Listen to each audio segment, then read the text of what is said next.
Good evening, everybody. How you doing? Is all right. We are back for another England game, but we're with the enemy tonight.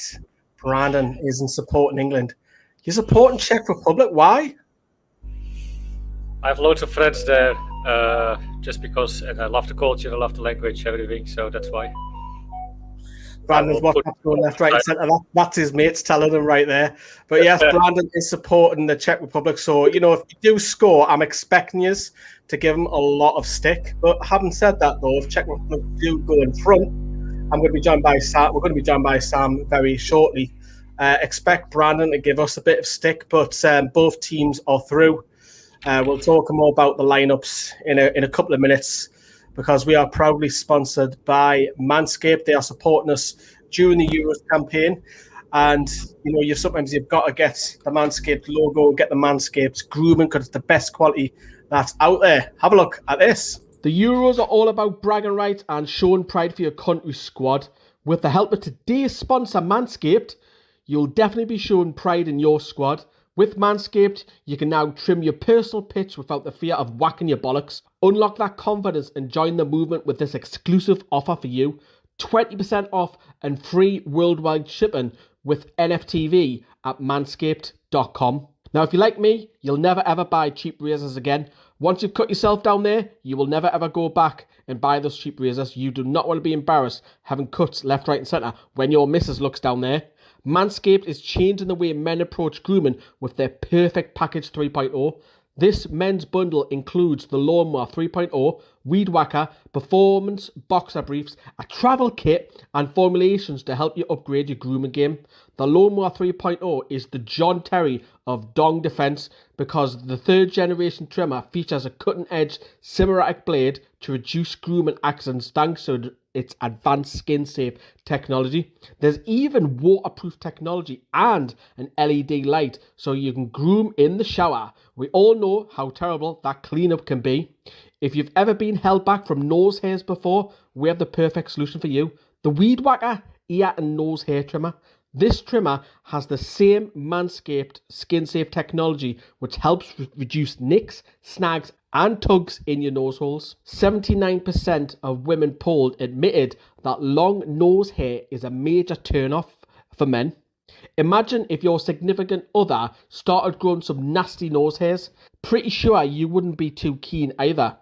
Don't forget that this bundle comes with the Crop Preserver Ball Deodorant, an anti-chafing ball deodorant and moisturiser, and the Crop Reviver Ball Toner, a toner for your testicles that's infused with aloe vera. Now you're going to be wanting to join a ballsack beauty contest after using the Crop Reviver. Check out their website for some cool products, including their fragrance and the Foot Duster foot deodorant, which is what you need after your stinky football bag.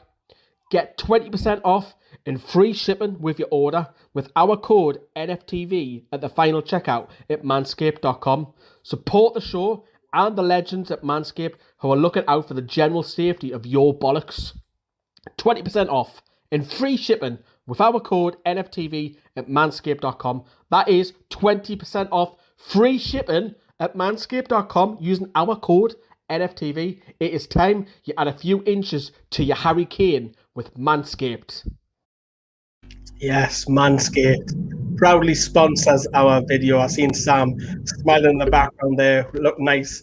A few graphics there I've put together.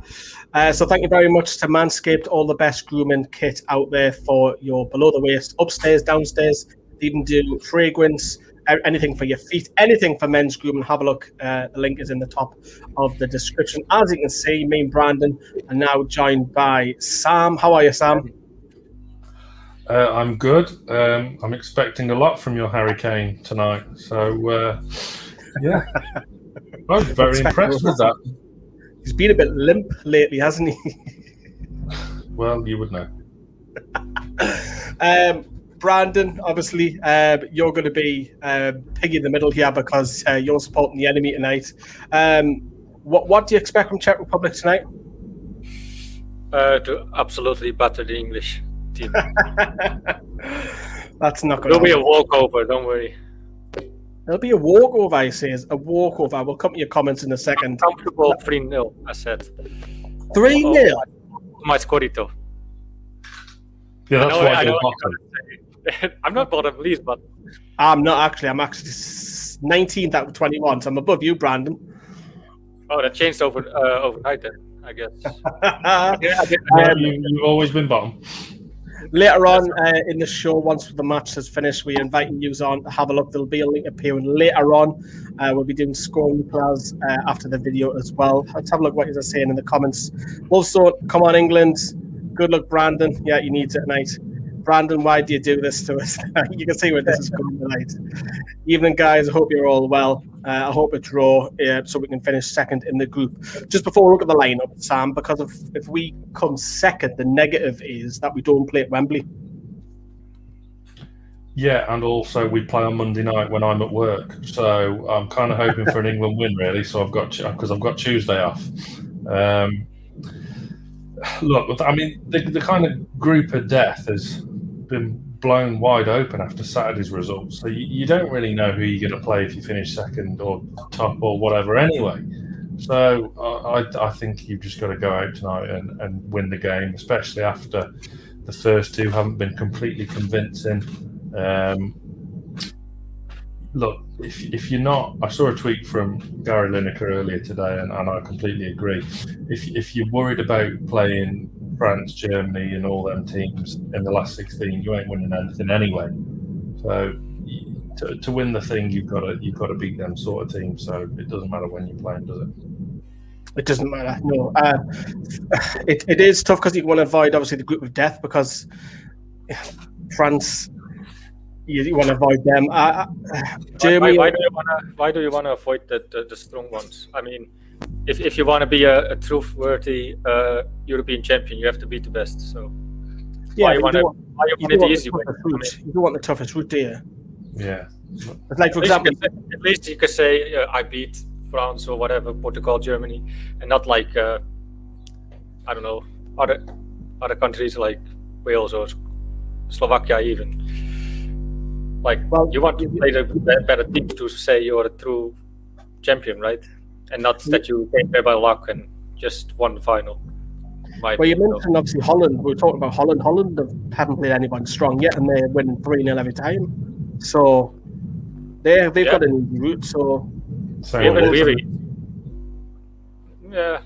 Italy as well. Yeah. Although I thought Turkey would be like the dark horse, but. No, I'm pleased I didn't say Turkey were going to be the dark horses. I went for Denmark before the.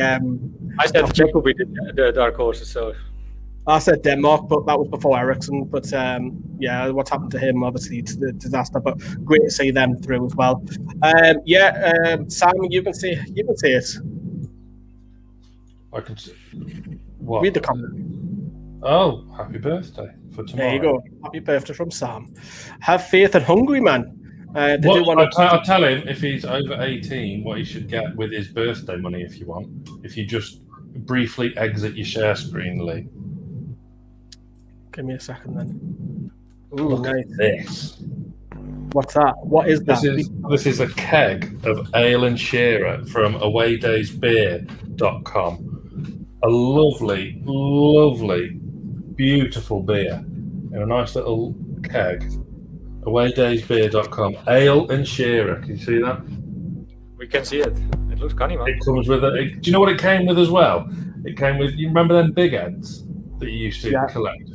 I got a Kieran Dyer Newcastle, I think it was 2000, 2001 limited edition. Yeah. I just call them bobbleheads. Just put them in the window. They come with the keg, so you know. There you are, JB. And I think 10% off if you use the code NFTVKeg. His house promotes it. I mean, we have to promote Manscaped today because they're helping us, they're paying for this video. But no, I'm not promoting, but I you know, it's nice. It's genuinely nice. I'm not like promoting those, Sam. Don't want to. Right, let's go back. If you hear any interference, that's the one who's in the middle. Sorry, it's my fridge again, and I'm not even close to it this time. Sounds like you're in the window or something. Maybe I am. Right, okay. Where have I just put me? There we go. Let's share this screen. Right, can you guys see? Screen, and I will pour myself a lovely pint of ale and share it. Right, okay.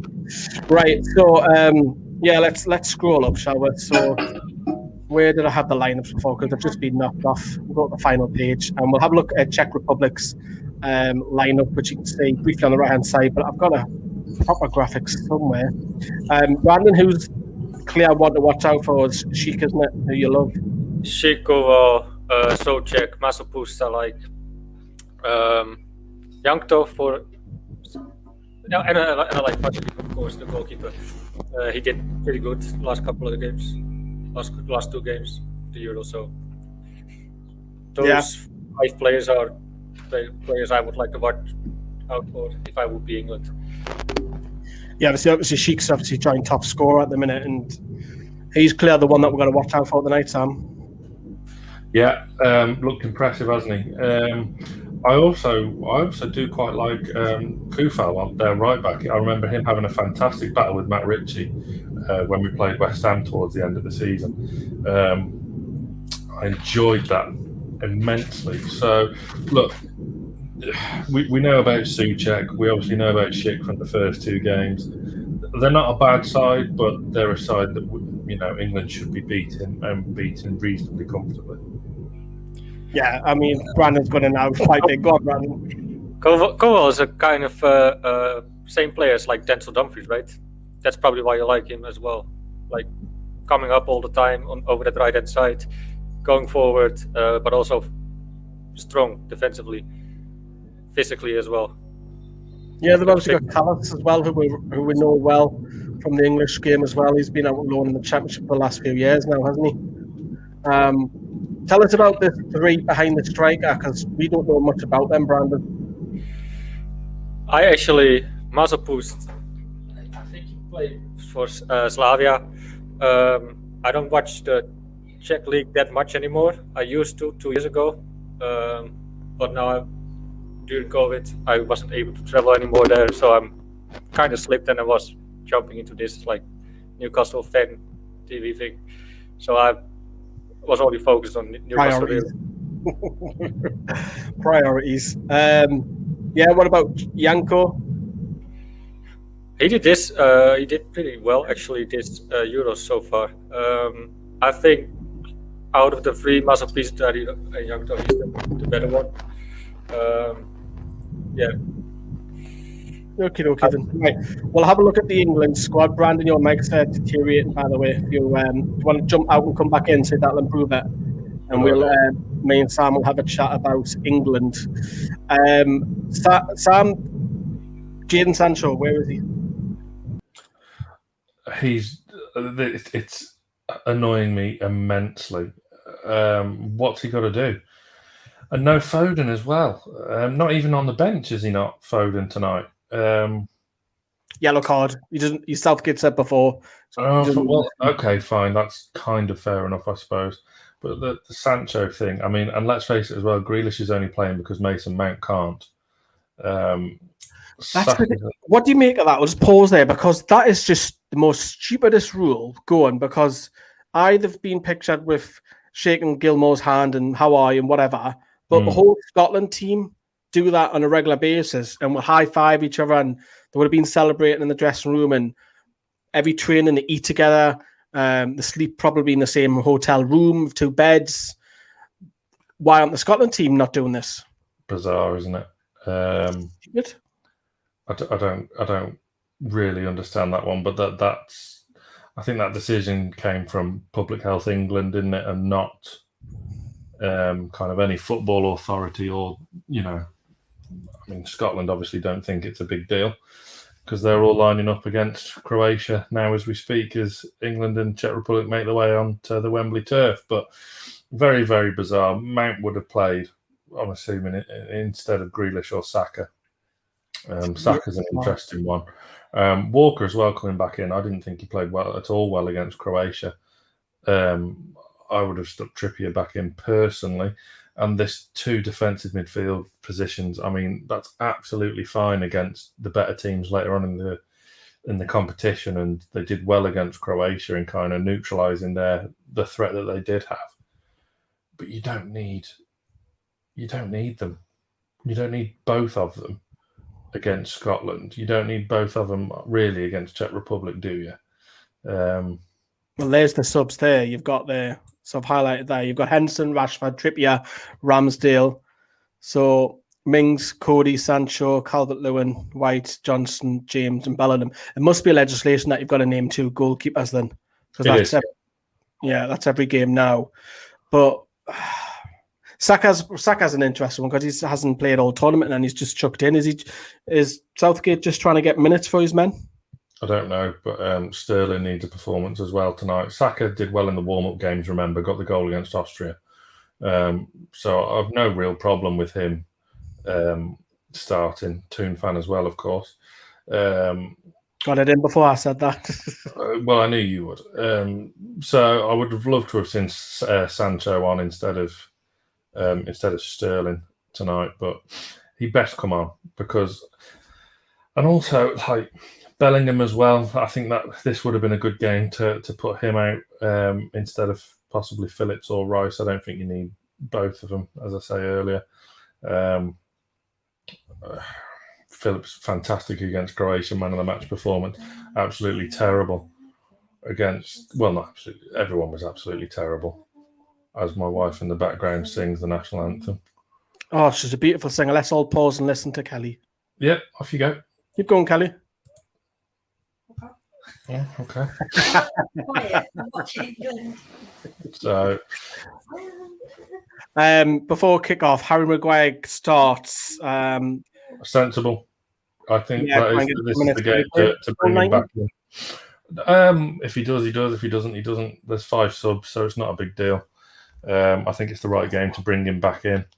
So I think it's a good call. And I'm not a fan of Tyrone Mings either. So yeah, I'm not either. But he's actually looked pretty good so far in the 2 games. But you do worry. Tested, that's why. I know. That's what I was about to say. You worry if he comes up one of the big hitters. No Jordan Henderson. I'm a little bit surprised that he hasn't started or at least got a longer run out. But that's credit probably to Calvin Phillips, who's nudged him one side and took his place. Well, just because the centre of our midfield is insanely dull, which is why I wanted to see Bellingham in there for, something interesting to watch, I suppose, because he's the one with real potential in there. Henderson's clearly not fit. I'm on Roy Keane's side when it comes to this. I wouldn't have took him at all. I don't see the big deal with him. I know Liverpool fans absolutely love him and he's their captain and he's won.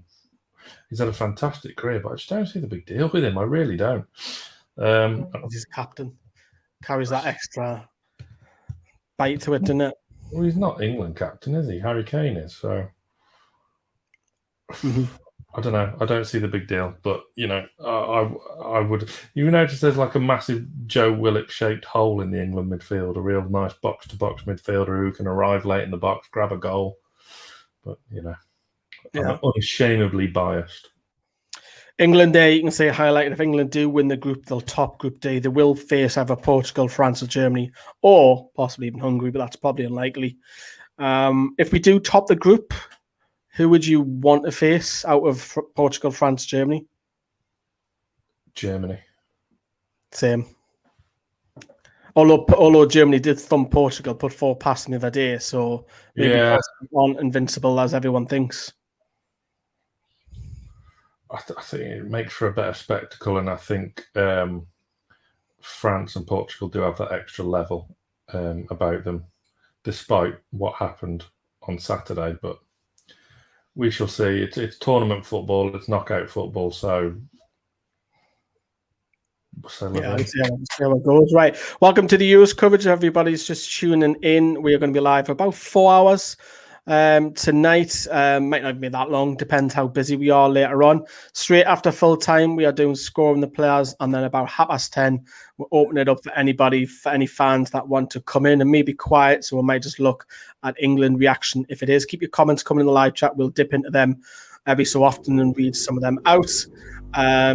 And there's Brandon himself. If YouTube members have now got 9 exclusive videos so far in June. One has just gone up from Sam and Johnny tonight.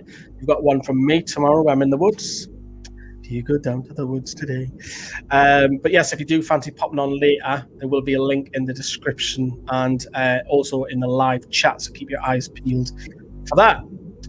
Joe Willock should be in the England side next season, says Luke. If he keeps his form up, Harry Kane's going to score 2 goals and Man City offer declined by the end of the match. Yeah, they've seen that rumour going around, Brandon, about Harry Kane and Man City? No, I didn't. I haven't been on the socials much lately, as you... About £100 million pound bid, allegedly, for Harry Kane. Should he take it? I don't know. Nah, I think he'll go for more. I think he's a little bit stuck at Tottenham, really. Yeah, he's got to move on to win players. They were going to offer players in as well with that 100 million cash, weren't they? I think Sterling, Jesus, and Laporte as well. Which I mean, Tottenham could really do with someone like Laporte. How long he has on his contract, actually? Do you guys know? Well, Harry Kane, I think he only signed one not so long ago. He must have about 3 years left. He needs a performance tonight, Harry Kane. He's on the ball now as we speak. He's had to come so deep, he's halfway inside his own half and then put the slack pass. He was trying to pass it. Oh, Sterling's in. He's lobbed the keeper. Oh, he's at the post. It's not here. Oh, God's sake. I'm in front of you guys. I'm in front of you guys. Finally. How are you in front of us? We're live. But I'm in 2 minutes 2 now. And I'm not sure about you guys. Oh, you were a second. I'm on the mini box, so I might be a second behind us then. That's great. Well, I'm on 2 minutes 10. What have you sold me, Lawler?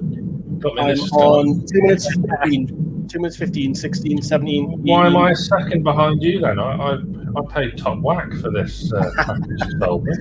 Staff privileges. Honestly, Brandon, you've not sorted your microphone out. Yeah, you sound like you're in the sea or something. Might be best to switch to your mobile. Did it jump over again? It's just it sounds like you've got wind.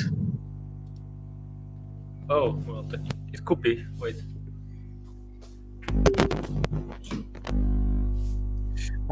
Message from AK. As a City fan, I'd rather buy Haaland. Haaland's got a few years younger than him. That makes more sense to me. Yeah. And his dad played for him as well, didn't he? Is this any better? No. Nah, it's like buzzing and like wind. Maybe best to switch to your mobile, mate. Let me try it one more time. Oh, Yeah? That's better. that's better. We can't hear him, that's why. You did something there and I thought you'd sorted it, Brandon. Oh, Brandon, you never sounded so good, pal. Oh my God, fell out my chair. Swing it in. Luke Shaw. Oh, poor. Brandon, because you pulled your mic out, you'll have to leave now. We'll come back in to how StreamYard set up. Really? Oh, you're Wait. back? Oh, you're back. Make your mind up. It's better now, though. Oh yeah, it's much better. That doesn't sound like you're in the wind. But it's weird that, like, all the time, sometimes it just cuts this one off and jumps to another mic on my laptop, like, or on my headphones. It's so weird. Yeah, I've got that new. I was saying to Brandon before, the new Mac Sam that I've got doesn't have no USBs. What? Yeah, so you Waste the money that is then. Did that come out of the budget? So no, it's come out of my budget. So it's come out. Do you know the C type? It's got 2 C types on the left hand side, and then you've got to buy an adapter to change it to USB to right. Fuck on. Money well You spent. mean this one, right, Lee? This one, you mean, right? Yeah, the C type. Yeah. Yeah, I know all about cables. Mate, this Alan Shearer is going down a treat. I'm on the. Well, I mean, Wait. I could open this bad boy. I mean, but Good attack by Czech Republic. That shit, mate. yeah, for people who are just tuning in, Keep talking, Sam. Keep talking. this guy I will. was moving to the middle. Sam didn't know we could do that. That guy in the middle is supporting Czech Republic. Let's kick him back out. No, keep him in the middle, so Yeah. people know that he's the Czech Republic one. There you go. And you're right, I don't know how to do that. You just click on it. You just click on the very person good. and drag it. Up. That's it. You just click on the okay. person, drag it. Yeah. Oh, I'm learning so much today. Nasty tackle. It's been a busy day. It's been a busy day of filming. Tell us about it. What can you tell us about it? Sorry. We'll put it up on the socials. So we recorded a Greenwood and Mulliner show with Ed Chamberlain today, which was a lot of fun. For people who don't know who Ed Chamberlain is, can you explain who he is? Like me, for example. Oh, well, you're foreign. Ed Chamberlain, well, he is. He doesn't have Sky Sports at home. He doesn't have ITV at home. So why would he? Apparently that was... Because bad Sky thing. Sports doesn't allow foreign countries to watch their TV programs and whatever. Not with that dodgy shows. bar. As dodgy as your haircut. Says okay. Yeah, luscious.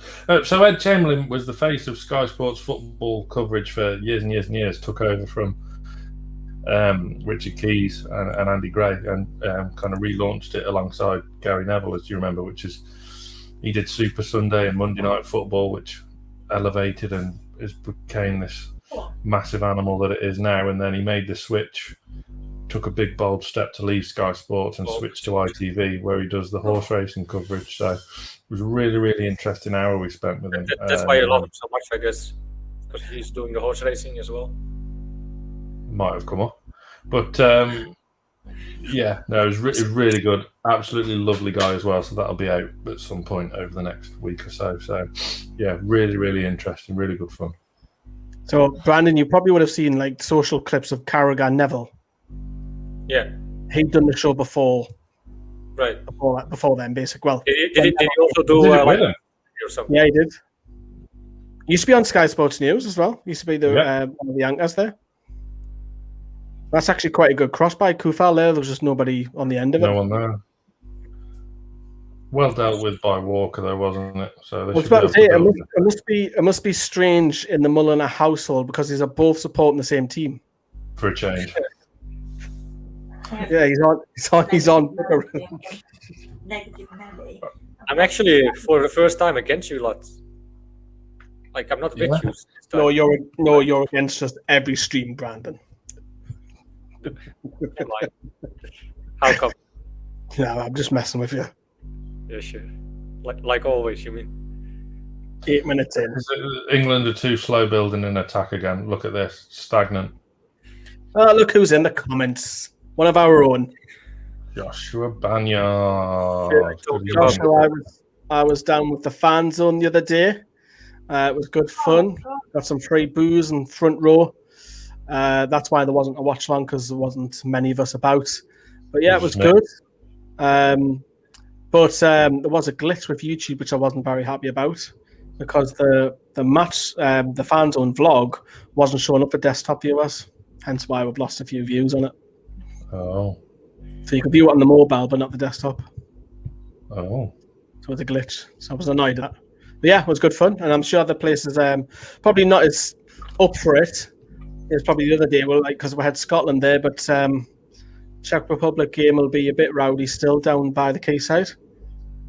And thank you very much for Paddy Power for inviting us down. It's good fun. So the one big trip. The English team looks so useless, though. Maybe we've just hit the post. What have you done yet? Because the ball. 9 minutes in. I mean, surely Southgate have no plan. I mean, doesn't matter who England's playing. They have no. Go on. Go on. Prove him wrong. If Kelly just said to me, "Shut up." Yeah, pretty much just gesturing a lot as well. With a cracking night. Half of the match. Yeah, it was good fun. Was that Australian? And I That was the worst impression of Josh I've ever heard. Did you try to do a posh accent? No, mate, no. 2 for pound, 2 for pound. Fullbacks. That's Australian. That's not Australian. Australians like that, mate. And CMs need to pose themselves. I thought you'd had a stroke. Ooh. Did you see Hartlepool getting promoted? Yes, look, I was watching it. I was tweeting about it. I tweeted on our socials as well. I'd like to see the smaller clubs, most of the smaller clubs in the Northeast do well.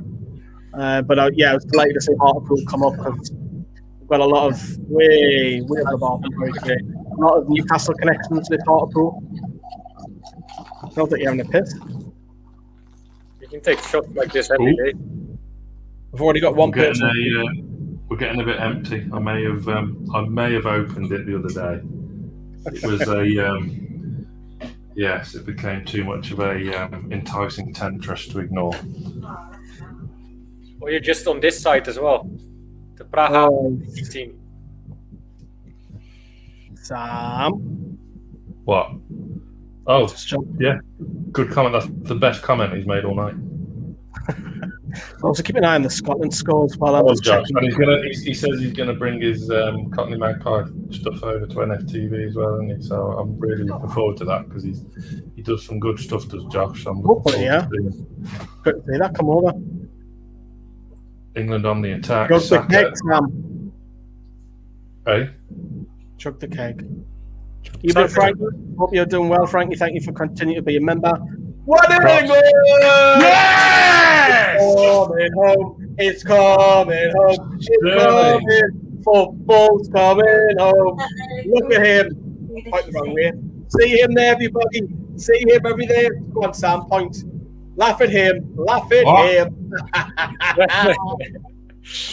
Oh, what a belter. 1-0. Even Carl's amongst it.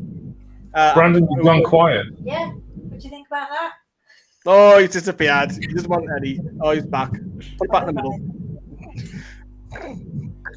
1-0 England. Grealish. Grealish, there you go. Started. Yeah. Smallest guy heads it in. It's terrible. From a Czech Republic point of view, that's awful defending from not marking Sterling. Sterling's about 4'10". I mean, how is he allowed a free header at the back post?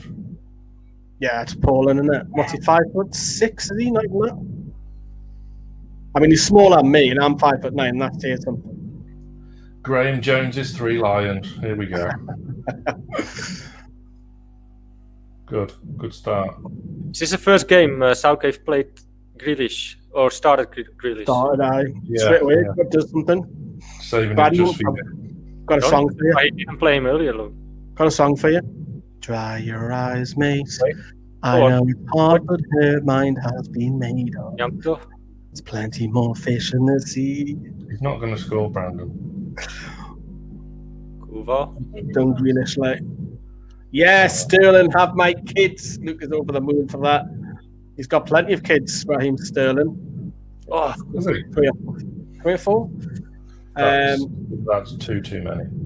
This is luck, says Wallace. I doubt that. We've hit the post. We've scored. England had started.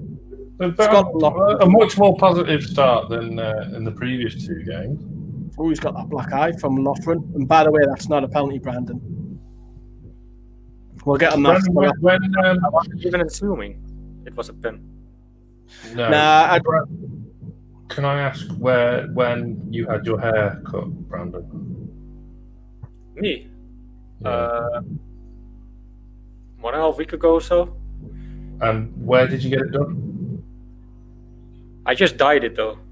Look. Yeah. Did you see Charlie Austin's post today? No, not at all. Why? Go on to Charlie Austin's Twitter. Just do it. And look at the replies. The poor bugger. So currently, as the lads look at Charlie Austin, England are sitting top of the group. That's like the tall striker, right? The old Charlie Austin is QPR. He's played for QPR. I think he's at West Brom now, isn't he? Good ball. Kane's still having to come deep, but at least there's 3 players ahead of him when he does, because he's expecting to find Son Heung-min there, isn't he? Which just isn't going to happen. How do you write Charlie? No. Oh, Brandon, your mic's gone again. Yeah, it sounds like already Grealish is winning us a million free kicks, which makes you wonder why James Ward-Prowse wasn't in the squad. What is his Twitter though? I cannot find it. Just type Charlie Austin haircut, it'll probably come up. Chaz Austin 9, I think. How do you write Charlie though? Because I'm trying, but So it's like Charles, but replace it with IE on the end. Saka to whip one in. Come on, Lions. So as it Go stands, it's Charlie Austin though. But Charlie Austin haircut, well, that's a poor free kick. But Brandon, if you do come second, at least you'll avoid the group of death. yeah, but like I said, like You might actually come third, depending on the other result, depending on goal difference. could be. At least we made it through to the next round, so to the knockout stage. So which tweet I had to? I'm trying to think like Carl there. Southgate doesn't have a logical fibre. He's blind, so what's wrong? that was a decent corner. Aye. Oh, you guys see that was a decent accident. Oh, that's a free. Oh, Oh, Check shit. now. That's strong. Ah, Same just pushed Sterling out of the way. Grealish plays 2 games as the most foul player in the Euros ever, maybe. Says Hippie. Saka's arguing with the ref. I mean, if that free kick would have been given, that was James Ward. Yeah, that's a free kick. That's a free That kick. is a free Oh, kick.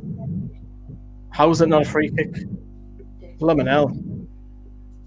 If you are watching, if you can smash that like button, that would be wonderful. We are live up until past probably 11 o'clock tonight, roughly. That'd be wonderful. Please keep your comments coming. We'll keep reading them out as well as the match goes on.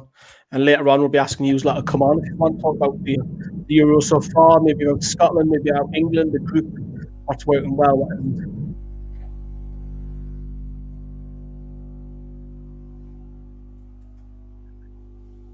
did you just mute me, Lee? No? Your mic's having a mare because you sound horrendous again. Okay. You do, mate. Oh my god! Jesus, It's Charlie Austin coming on for England. the way you're going on about him, he is. Just from his haircut. I just asked Brandon just so I know where not to go to get my next haircut. Is this better again? Kind Yeah, of, a but there's still Better. some interference in the background. Sometimes I just have to unplug it and mute and unmute myself. It's weird. Or just use your phone Just- like Lisa. Yeah, use your phone, might be just easier. I have my whole setup now. You want me to? It's like 20, 25 minutes. Frankie. Oh wait. Dangerous free kick, but they've played it backwards and. Ooh. I never get that. If that was Newcastle with that free kick, That's and got an that's opportunity straight to red whip it card. in. Straight red card. That's terrible. What? That's right. Wasn't even a foul. Ah, come on. It wasn't a foul. Really? Okay. There we go. Oh, Croatia 1, Scotland 0. So, Scotland, if you want, yeah. and whoever wins out that game goes through because they will have one of the best third positions. Straight shootout, innit? Unless they draw, in which case they both go home. Yeah, they do. Sam, Who you guys want to go through more? Scotland or Croatia? Croatia. Could not give less of an S. What's an S? Shit. So there's one. Although spoiler alert, we did get a swear word out of Ed Chamberlain today, which is, I think it's always weird to hear like these people off the telly to hear them swear. Because it's What did he say? Bastard. And he Is that wasn't is that- referencing Johnny Is that a swear word? in the context he used it in. Yes, Okay. You guys call me bastard all the time. that's like Yeah, an we do. affectionate thing, though. Yeah, it's a bit like the Greeks call each other malakas. What's that? It's another word. It's a W word. Oh, okay. They just go around calling each other Malakas all the time. Wally. Yeah, it's just a common thing. I call each other Malakas. I was getting called Malacca every time when I lived out there. Hey, Malacca! Until I found out what it was about. You got a compliment there from Carlos. Cheers, Carl. Appreciate it, mate. Lovable bastard with a shit microphone. Again? It's his fridge. But Yeah. it sounds shit again? Yeah. No way. You got a mobile tripod. I had, but I've lost it, actually. How can you lose it? Well, you're just being busy, and I had it in my bag. And after I did that Scorito game, Let me guess. You've left it in Slovakia. Or Czech Republic. Or Germany. If I knew, I wouldn't have missed it, probably. So, another Slovenia. play. Now I've frozen. What? Are you frozen? You don't. You're moving. Who else? So much. I thought you said you're frozen. You haven't. I did briefly. So Oh, I didn't missed 10 seconds of bants. That's Pickford's all day. That's rubbish. The Czech Republic look a bit shit. We were linked with shit last summer, weren't we? Yeah. Well, Roma, didn't they pay €40 million? Yeah. Roma are signing Patricio from Wolves. Fun fact. Is that going through then? Yeah. Because I don't make their backup goalkeeper John Ruddy's awful. Oh, he's all right. They'll Oh, sign yeah. someone else, won't they? But Oh yeah. You know who we signed? Nobody. Still no. nobody. And I see Porto were interested in Jacob Murphy today. And what the contract situation? Because there's rumours that he's got a year left. He hasn't. I think the deal's done. I just don't think they've announced it. What, with Murphy?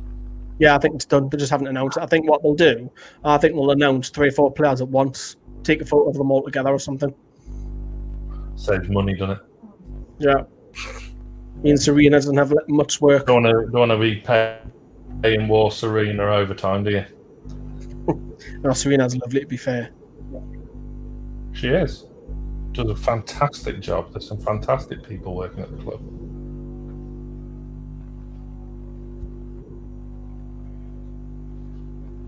Come on, young tough.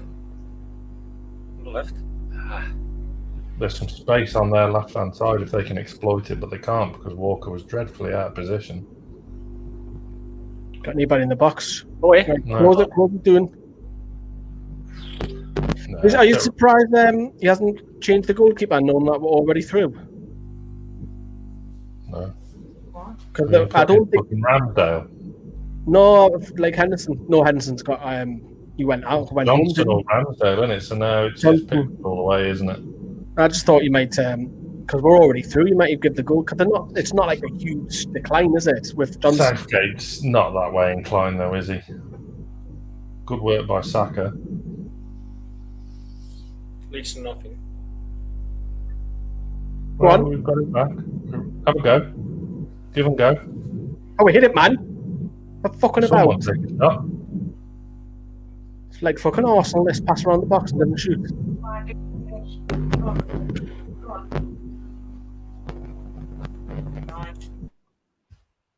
Oh, that sounds much better now. Doesn't it, Brandon? If you like mute yourself, like in between you talking. There's no buzzing. I don't know. Hang on, take your hat off. I feel bad now because I had a little joke about your hair, and now you've gone and put a hat on to be like Lee, Keep your hat on all the time, man. who has the worst hair I've ever seen in his life. And no, you won't see. Remember Good. this. It makes me feel nervous. Wait to see it's down the back alley. Your hairstyle intimidates me greatly. Oh, it's Sterling. Oh, go on, kid. Carry kid. Clear it. Good. Oh, he saved it. Oh, what a one-handed save! He had a good game against Scotland, the keeper. Yeah, he did. I thought, despite that result, the 2-0, and obviously the memes of David Marshall were just an absolute joy. Some of the ones Carl put on our WhatsApp group, I still look at now. But I don't think Scotland were actually that bad in that game. Nah, it wasn't a 2-0 win. No. Yeah. No. To Martin Dubravka. Did you guys know? We won 2. We won 2. All I heard from you, Brandon, now is just a lot of buzzing. You sound like you're mate, That's a the great mic's ball. on again, mate. They want to walk over the line. Go on, Grealish. Go on. Go on. Go on, Kenny. Go on. That's a foul all day. Oh, yeah. That is, but the other one that was exactly the same for us. We didn't Watching get. England, Kel does turn into a gobshite. What do you mean watching England? So, I mean, I'm just passionate about my country. I'm really glad that Villa Newcastle is a 3:00 kickoff next season, and hopefully, like, we're on track for away fans to be there. So I'll be at the game, but so we don't have to watch the weekend. Because you don't want to get beat in front of me. Fucking hell, win a few games. They think they're freaking Rod Stewart, don't they? And they finished one place above, though. Yeah. Which is stupid when you think about it. it's like 10 points, isn't it? They beat the champions 7-2. We lost to Sheffield United playing 5 at the back. I know. Oh! Ooh. I didn't like being a second behind you. It doesn't feel normal. It doesn't. It's really, really disconcerting, isn't it? Was that going wide, though? I think it was because I don't shit. know. It's good save. No, it wouldn't go in. Let's go in. That was going in. I retract my previous statement to a degree because he is still a bit shit. But dangerous corner for the Czechs. Shoot. I'll get it. Get it away. Right. Oh, see, this is like whenever I talk about England to colleagues, friends, acquaintances, like this dilemma not a dilemma, but this kind of lack of depth we've got at centre half. And I maintain all of the England centre halves in our current squad wouldn't even get into an England squad 15 years ago. Yeah, times change. It's 15 years, isn't it? No, I know, but like, if you think had that that- golden generation, Sol Campbell, like if you ignore what he did at Newcastle, but Sol Campbell, Rio Ferdinand, John Terry, Ledley King, Jonathan Woodgate, if he stayed fit, would have been up there with John Terry. And you had Gary Neville. Fantastic defender. And then Colin Bridge. And like Root! melee, panic. Czech Republic got a bit of pressure on here. Big head Maguire. You got it, cool. Go on, Kane, lad. Over the camera. Go on. He's lost. See, we had everyone back for that corner as well. What? We had that. Remember, that was our tactic for like 3/4 of the season. Every corner, every single Newcastle player in the box. Go on, Mickey, you do the rest. Run with the ball. Yeah. He had a good game. He had a really good game last night, Miguel Miron. Did he? Yeah, played in the 4-2-3-1 out on the left-hand side. Paraguay were awful going forward. It was all through him. But then because Argentina switch clicked on and it was all through Almiron, they were doubling up on him. But it was still all him. He went past a few players, but when he was crossing in, there was nobody in the box because he was too far in advance. So, but, He's yeah. used to playing like that then, isn't he? But yeah, he was their best player last night. Oh, good, positive. I think me and Steve are going to do some watch-alongs in the middle of the night on the knockout games. I'm not doing the good games. Yeah, man. How does Almiron play in Paraguay, though? Like as a 10 or? Sometimes it's a 10, but he was playing on the left of the 3 last night. And they had a 1 up top. Come on, lads. Get up. Half an hour gone. Thoughts, Brandon, on Czech Republic? He's coming into it a bit.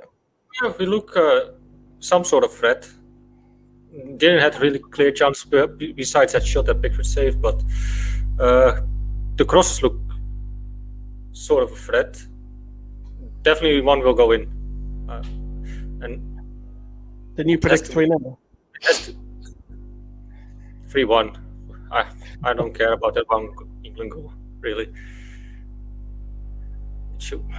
What do you think of England then, Brandon? Don't rate them. At all. Not at all. I mean, because we beat Croatia, which is a good start, and then Scotland, we were pretty average. And you could say, if you're going to play devil's advocate, well, that was a kind of local derby. Anything can happen in derbies. Oh, yeah, man. But we're going to finish. If To be honest, like I think England has a good side, really, young and talented players. But I don't like the management. Southgate has been. You've got Ronald de Boer. Frank de Boer? Frank de Boer. He was a great. Yeah, I know. Probably Why just is before time, Brandon. But what a left foot he had, didn't he, Sam? Oh, just a bit. Barcelona. And that ball for Bergkamp in the World Cup against Carlos Rua, Argentina, where Bergkamp just drops it down, and very similar to the Leicester goal. I remember watching that game live, that Holland-Argentina, France 98 World Cup quarter-final live. Barry Davis was commentating that day. Absolutely superb. One tackle, lad. Counter-attack! Sterling's steaming if we can find him, but he can't, and we'll have a corner instead. Let's have a look at your comments there. So, 25 to 30 years ago, England had abundance of talent at half. I mean, Tony back Adams, in the great Tony Adams, couldn't even get a game for England half the time. Probably because of off-field problems. That's probably why Tony Adams didn't play. Shearer said that was his toughest opponent, Tony Adams. Yeah. Match of the day, top 10. Did you just watch that? Well, Brandon, you kind of, but... No, but he has been on Newcastle fans' TV as Shearer. Did I ever tell you about that time I interviewed Alan Shearer? And I edited you, made you look good as well. Did I tell you about that time as well? Yeah, did I tell you about the time he follows me on Twitter? Good job, I made you look good. It was. Evening, lads. Evening, Thomas. His brag is so pathetic, but that just makes it hilarious actually as well, and kind of cute as well. But he's like Just a little best friends with Alan Shearer. little fanboy. He's a little fanboy. Yeah, That's like giggling. And of course. Who isn't? It's Alan Shearer. I would play it cool, man. And I remember when I had Shearer on, right, because I'm getting calls left, right, and centre, and I'm driving. And by the time I didn't have a modern car by the stage, I had the old Astra, which was like a 2009 Astra. Sam was like, "Well, put it on your car or put it on loud." And I was like, "Can it? I'm driving the Astra." I didn't want to say it. The Astra can't do that. But thankfully, Is that the Opel Astra, right? it was the 2009 9, yeah. But I've got like a 2016 Insignia now. You guys So- are weird with the Someone's Opel as well, right? You guys call it Vauxhall, I think. Yeah, that's what I've got, a Vauxhall Insignia. Oh, you call them Opals. Of course. Mine's not the Opel make, actually, mine. He's give us a free kick, was it 18? Mine's the CTI. Get on with it. Biggest car I've had by quite a distance, mate. It's massive. Is that your missus car that you came up with, Sam? Because you obviously haven't got the... Yeah. Aye. Yeah, because mine, she has the one because my car is the family car. Aye, the power car when I got in. Yeah. Yeah, when we went to Arsenal. when you got soaked, Good literally. job I had that car that day, otherwise I wouldn't have made it through. Oh, it's great heading. Oh, how did you not put it in? Oh, how's he not found the target? Shit. Oh, Brandon, he's got to put that at home. How did he not hit the target there? Souček? I don't know. A good question. I mean, Mind you, Luke Shaw was very brave there. Souček. Oh, Got caught. Oh, he's got to be hitting the target. Your mic's gone, Brandon. cutting analysis. Oh, he's got a. Mind you, we're fortunate, mate. That hasn't hit the target because that's a goal. He should be hitting the target every time. See the last couple of seasons he's had as well for West Ham, Souček. It's better now, though. England just need to kind of. Am I better again, lad? No. No, you better. There's not the wind noise in there, just a tiny bit of buzzing. Yeah, but that's my fridge. I told you already. No, it's not. That was your mic there. That was your mic. Oh, okay. Let me try to fix it one more time. Fix it at half time. Have 5 minutes, and fix it at half time. Have you got a C type? What's your plug in into your laptop for your earphones? I do. Oh, Brandon, Jesus Christ! Huh?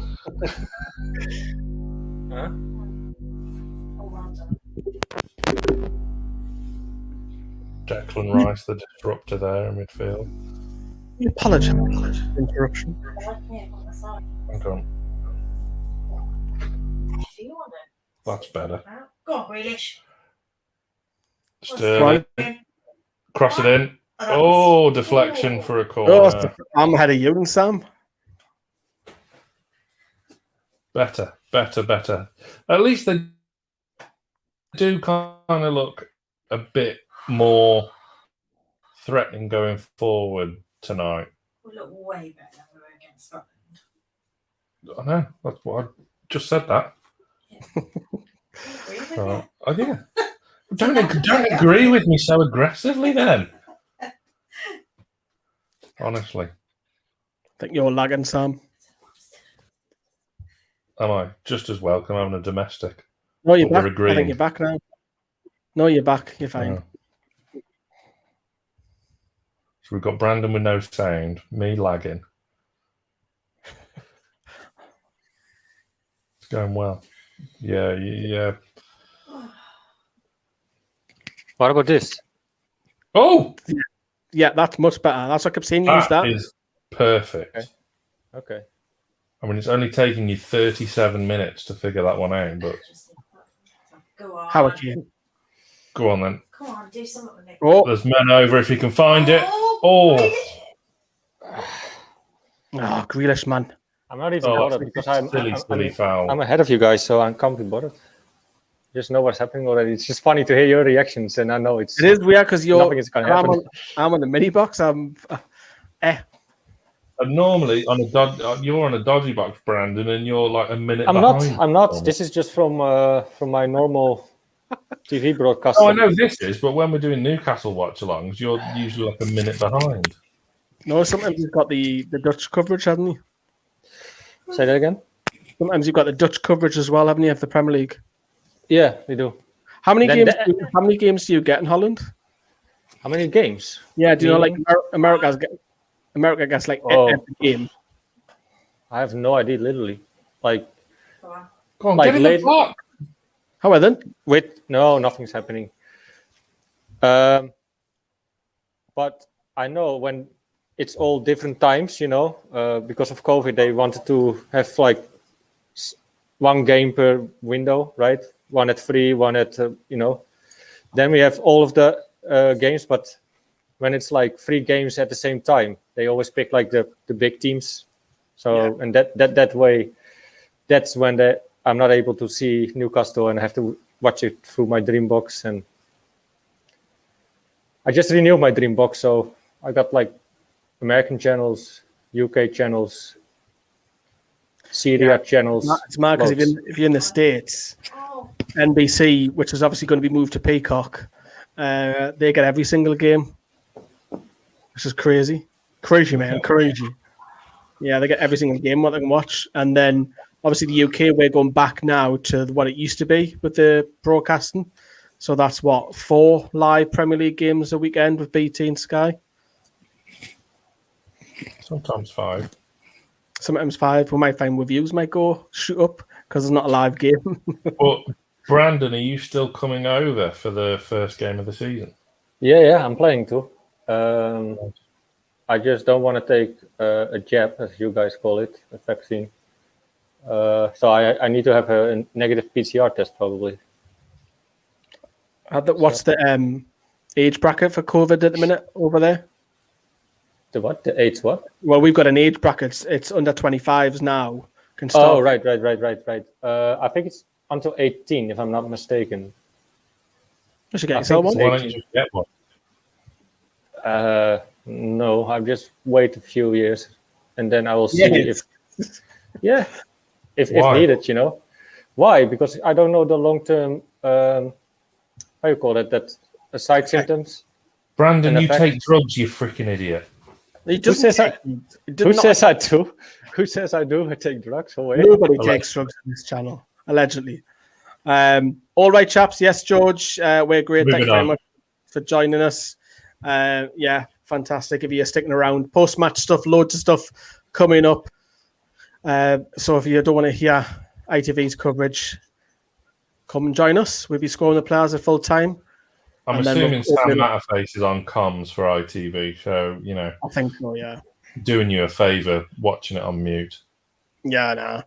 And then we're opening it up at 10:30. Hopefully, we'll get Steve. I think he said he might pop on for neutrals point. So hopefully we'll see him. Frankie's gone on to say nowhere enough tempo in England to play at the moment. Would like to see inject a bit more pace and urgency into the play. Frankie, do you think that Czech Republic can still draw this or win this? Because of what you're saying, England is not picking up any tempo or whatever. I think if there was more in the game, it would be. They've got to be, and I think there would from the Czechs as well. Because this game, they're both through. It's like, well, there kind of is something. Like you're playing for your next opponent basically. So you still don't know who that opponent is yet, though. I don't like this third place bollocks as well. 1-1. Croatia 1. Scotland 1. That means both teams go out, and it looks like it's the Celtic lad from midfield. Come near Scotland if you want, yeah. 1-1 Scotland. Whoa! Scotland. Frankie. I actually like Scotland. Love Edinburgh. Yeah, I've been to Edinburgh as well. It's nice city. Brandon, you've been everywhere. You've been to Miami, you've been to Edinburgh, you've been everywhere. I've been almost over all of Europe, man. So holy. Score predictions. Well, I didn't actually have one, but I wasn't that bothered about the score. But Brandon went 3-0 Czech Republic. Yeah, I like to make an adjustment to that. I would say 3-1. 3-1 still, even though we've still got only half to play. We were talking. I will flip this when you just say this, and if it happens, you're doomed. Yeah, but if it turns out 3-1, if that happens, then you can have access to all the socials and whatever you want. Okay. No. I mean, you've got access to Facebook anyway. So that's fine. But George, if England come top, they play at Wembley for the majority of their game. If England actually won the competition, that's a big if. They would only play one game, not at Wembley. So it's like a home tournament for them. So that's the positive win in the group. But the negative win in the group is he will play likely France, Germany, or Portugal. Probably Portugal or Germany, one of those two. Was the Scotland and England game also at Wembley, or was it in Glasgow? Yeah, it's at Wembley, yeah. Okay. Yeah. But if we come second, like the Czechs are at the moment, I mean, you're discounting Hungary a bit too easily there. Who have Hungary got? France? No, they've got Germany. Germany. Grealish has been fouled again for a change. Cool. That was bad, that was. Was it? Yeah. Why does he play with his socks right down? I don't know. That's how he always plays, man. Shorts 2 sizes But too small. You can't say a bad word about Grealish, is that? I bet I could. Could you? I don't know. Tenerife. Has he or has he not played well? He got the assist, didn't he, Day, for the goal? Yeah. He got the assist for the goal, Day, so he done all right. He's everywhere. Well, no, he's on the left. And that's half time. And Jack Grealish half time. Wonder why Kelly loves Grealish so much. Because she supports Villa. And he needs an encyclopedia. Besides that, Snack time. Well, he's a bad lad, and he's one of them. And I think I've seen an interview that if he wasn't a footballer, he would go on Love Island. I mean, that says it all. imagine being a Villa fan though. That must be. Well, I mean, it can't be worse than being a Newcastle fan at the moment, can it? So I think we've pretty much lost that argument before it started. Luke says, "Up the Grealish." I just know. He's he's got with the goal. So to be fair, Jack Grealish has got the goal. Yeah, Sterling with 2 goals as well. I mean, his performances have been. You were slagging him off just half an hour ago. Well, he's come into the tournament drastically out of form, hasn't he? And he hasn't had a fantastic season for Manchester City. Got the goal against Croatia, which was a fantastic confidence boost for him. Was completely a mess against Scotland, and now he's popped up with another goal tonight. So look, Scores goals more games. So. Yeah, it's mad that, isn't it? Exactly. So you like when you ticker, everybody? Let us know. Extended ticker, StreamYard. You can say the Greenwood Mullen Show going past your screen there. Yes, I mean we've all got homework to do in this halftime break. Everyone that's watching now, if you go onto your podcast app, type in the Greenwood and Mulliner Show on Newcastle Fans TV, and then subscribe and rate 5 stars, please. That is your homework. Or if you will, like me, just ask Alexa. Yeah. Alexa will do it for you as well. This will really fuck people up. Alexa, play the Greenwood and Mulliner Show. See, people will be watching that at home going, fuck's sake, Alexa, stop. Turned off now. Brandon, obviously you're supporting Czechs. How's your first half one? Can be worse. I mean, England are for the taking, sort of. Like, they're not playing well. We have our half chances. I can see still a 1-1 draw, but I have to stick with my prediction 3-1. Well, I said 3-0, but I had to adjust it. Yeah. So 3-1. George, we've just really briefed on Sterling, so we'll not go on. But keep your questions coming in for the group. Those 2 chances, Brandon, obviously the first one, Pickford from outside the box. Mm-hmm. Looks like it's going in. He has to save it. The second one from Southgate, though, if that just goes 6 inches the other side, Pickford's stranded and it's a goal. He wouldn't have a chance with his tiny dinosaur arms, so... You can slag Pickford off. I think I know I can. That's probably the only player I'm allowed to slag off out of the whole England squad. So, John Henson, you can. Sorry, Kelly's just brought in some crisps, so that's what I was saying. Yes, I can tell. Where's your keg? Yeah, awaydaysbeer.com. I'm on the hard stuff. Hard stuff, right? Use the code NFTV keg for 10% off. Who's got the shrooms? For the Villa game. There we go. I am desperately getting towards the end of the keg though, so it's oh dear, I've reached the end of the keg. Let's do some screen share and have a look at the Scotland game for their stats, and we'll have a look at England's as well. Fair play to Scotland. Great, as Thomas has just said in the comments there, great finish from Scotland. So, McGregor, wasn't it? I think McGregor, Celtic lad midfielder. Yeah, Thomas, there he is. There's his comment. Thanks, Thomas, for commenting tonight. Please smash the like if you're all watching. Great goal by Scotland, but it looks like Croatia are dominating possession. But possession means nothing in football, so... We know that very well, actually. Yeah, we know that very well. Even under Rafa, we know that as well. But Croatia have got more shots. But obviously Scotland have got a couple more on target corners. Scotland are winning that in fouls as well. So, but if that ends in a draw, both of those go out. So, who've Scotland played, actually? We're going for 3-5-2. So, That's exactly how the Dutch play as well. Frank de Boer would probably say we play 3-5-2, but we actually play 5-3-2. Frank de Boer is incredibly similar to Southgate, though, isn't he? He is. Because And that's why England is not going to be the European champion, nor the Netherlands. So you can kind of see, like, because they're both kind of, I think it's fair to say, failed club managers, aren't they? Right, there's a little league table. I mean, Austria had come second. I was quite surprised because I said, I know it was Matt. It was Matt who said Ukraine was one to watch out for, and they gave Holland a really good game. Austria looked half decent against us in the friendly, though, didn't they? Yeah, but didn't play David Alaba at centre back. He's a waste there, absolute waste. He's their best player.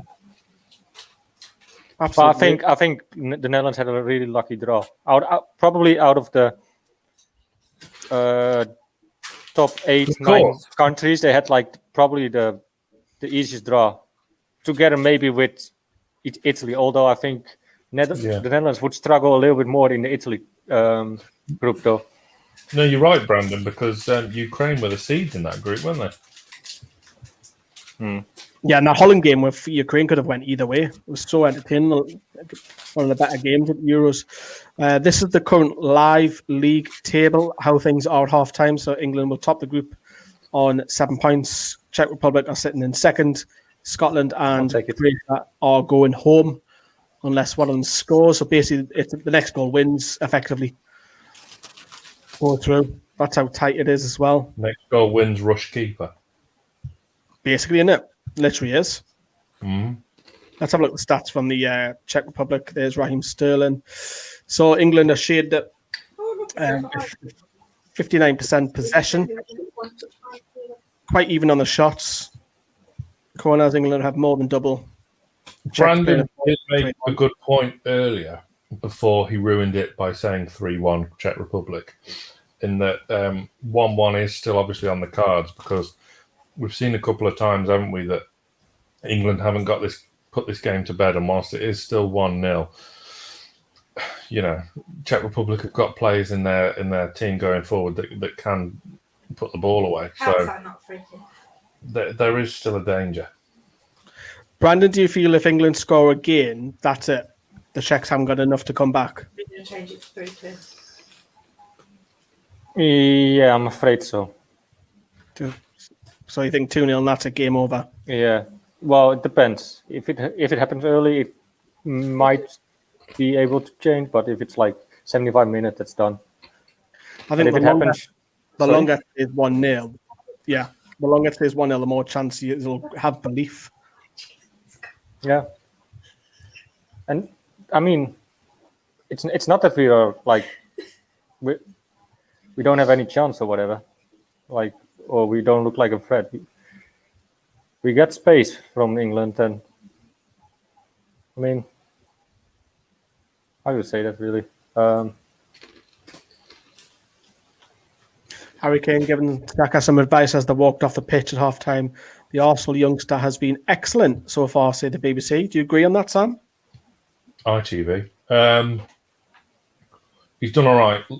Final kind of ball and like his final pass has been a bit frustrating, but on the whole, he has done well. Yeah. I maintain I still want to see Sancho in the second half, though. Yeah, why is he not playing? It's madness, isn't it? And then Karen Carney's gone on to say some stuff. Brandon, I want to ask you, forget that it's England just for a second. Okay. What do you make of Mount and Chilwell not playing? Because they've obviously got Paddy with Gilmore and shook his hand and said, hello, mate, how are you, whatever. So they've got to self-isolate and can't play for, I think, 7 days. So they'll probably miss the last 16 as well. But the whole of Scotland can play tonight, and they've been around them for like having dinner, playing golf, games, on the pitch, off the pitch, travel. How is that right? It's not, but that's why the whole fucked up. The whole COVID thing is like a weird thing, and all countries have different kind of regulations and rules, and it's a mess. But because it might even happen that the final is not even played at Wembley anymore, right? Maybe No, in Bucharest. Well, they've said that because the UEFA 65,000, wanted. I was saying. I thought it was 1,000, like 1,000 VIPs or something. What, for the Say that semi-final and again? final? No, it was saying, I think because UEFA were saying that they might switch the final because they don't want. Sorry, UEFA want 1,000 people just bypass the COVID for like VIPs, and then they're threatening England by changing the destination for the final. Well, the government will bow down to pressure because it's good business. Money. So, Yeah, it's money. That's what it is. Well, if they bow down to pressure, the takeover is on. well, that's not the government, though. That's the Premier League. The government were on side for the I know, for the but takeover. if Johnson can really press the Richard Masters or whatever, or Which he won't. there must be ways of Johnson doing things and saying like, please let this go through or whatever. I think that will be possible. If they will, I don't know, but like, yeah, the takeover for another day, for another video. I mean, we don't really talk about it much on NFTV because it's just, if it happens, it happens. I think we've all got sick of it. We don't post. I know I have the same, but still I have that. After last year, because like first and foremost, closing the channel title, the fans. I don't want to know now until it's done. Simple as that. And I think we'll only ever do a video if it's got legs. Right, this is happening. Let's do a video. But that's why we're not doing any vids on it. We don't really post much about it on socials because we're just all a bit fed up. If it happens next month, and Ashley, I mean, I don't want to hear about it, but if it does happen, don't get me wrong, I'm up there in 3 hours flat and I will be there drinking cans under the statue of Sir Bobby Robson topless. So it is what it is. We will have like biggest live stream party ever known on any football channel. We will be live for like 8 hours solid. We'll have to take turns because I'll probably be knackered. But, I'll probably swim the North Sea and get around the border security. Again, yeah. Quality. Just to go back to England, Karen Carney's gone on to say that Kyle Walker's been outstanding. Would you agree on that, Sam? Because obviously first game he was horrendous. Yeah, he has been better. But most of the Czech Republic's play has been from the other side, and from very centrally, actually. But he has been better. He's been calm and he's been assured. When crosses have come into the box, he's kind of either chested it down and played it past for Pickford to gather, or he has been better. Yes, he has. Yeah, Carl's gone out and say he'll be doing the helicopter on the 9 bar. I would wish you good luck at the 9 bar because it's closed. That's a Wednesday night special. It's closed anyway. They haven't reopened any of the bar or any of the official club shop because that's and it's called Shearer's, Carlos, not 9. Yeah, Shearer's bar, and obviously the Castor is meant to be coming in, but we'll see on that. We'll keep our eyes peeled. I just really hope that the concept kits of Castor are coming out today. I'm not sure if they're legit though, but I don't like them at all. I've seen some concepts, but this one is probably the worst. They're quite new. I like the black one, but the blue one is a terrible one. Like Tim Krul was calling for his goalie shirt, it's terrible. Someone's got in touch with the BBC. Gavin says much better performance, Saka revelation, but corner delivery is awful. Seriously, no room for James Ward-Prowse in this squad. Richard Cole's gone out and said Grealish is like a brilliant decon at a crowded altar at a major feast. Just there when you need him. I can't hardly say that. I'm going to have to switch screens. But you can see it on your screen because I'm back on a StreamYard. Let's head up to Wetherspoons, says Luke. Cheap and cheerful. Yeah. Not wrong for good Wetherspoons, man. No thanks. Do you have many Wetherspoons down your neck of the woods, Sam? Well, they're everywhere, aren't they? But the town where I do the majority of my drinking because of the Darts League, whatever, Newport, Shropshire, shout out, am I right, does not have a Wetherspoons. They've resisted for quite some time because it would actually destroy the local pubs there. And some very good landlords. shout out Mick Collins of the King's Head, great supporter of our darts team. So, yeah, no Weatherspoons in the town I drink. Ooh, Brandon, there's a stat for you. England have never lost a competitive match at Wembley when leading in half-time, winning the last 30 such games in a row. Oof, that's a stat. It's coming home, as it is. See how I sing it. It's coming home. It's coming home. It's coming. Football's coming home. Steve hates that now. We were winding Steve up on the first Gordon stream. Henderson is coming on. No, the Mackham Slayer. Not the Mackham Slayer, but the Mackham such and such is coming on. Getting them confused with Amiobi. What did Steve hate? Steve hates it when we say it's coming home. He hates it. So we just wind him up a bit. How come? Because it's not, man. I think he's coming on for Declan Rice as Graham Jones is speaking to Kyle Walker as they re-enter the fray. We'll switch to full screen in a second, but Ian Wright's gone out and say Saka has been doing that at Arsenal all season, getting us out of those little holes, being positive, and that's exactly what England needed. Between him, Jack Grealish and Raheem Sterling, they've run them ragged in defence. Roy Keane's going out and say it's a run. This is what annoys me. They're getting carried away. They've not been that good. No, we haven't been that great.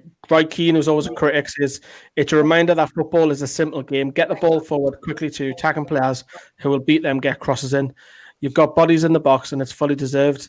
They will do this every week. The game is about stretching teams. They have brought on plenty of energy, which we didn't say the other night. I would agree on that, but we haven't. I would agree with what Sam just said. We've been better, but we're not like electrifying just yet. There are still those couple of chances that Czech Republic could have quite easily hurt with. So until that second goal goes in, it's very open. A change for each side as well. It is Rice that's come off for Jordan Henderson. And Brandon, you're the Czech Republic expert. Who's this chap that's just come on for the Czechs? Sorry, I wasn't watching. I was texting a little bit. Let me see what happened. Cutting edge analysis as ever.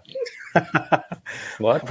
Right. Wait, I could check let me check my phone. Who came on? I missed it really. Guy there.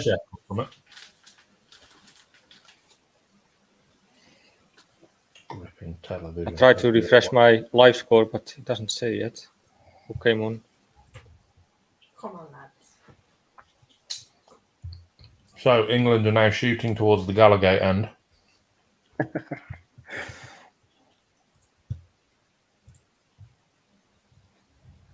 As I finish off this wonderful keg of ale and Shearer, awaydaysbeer.com.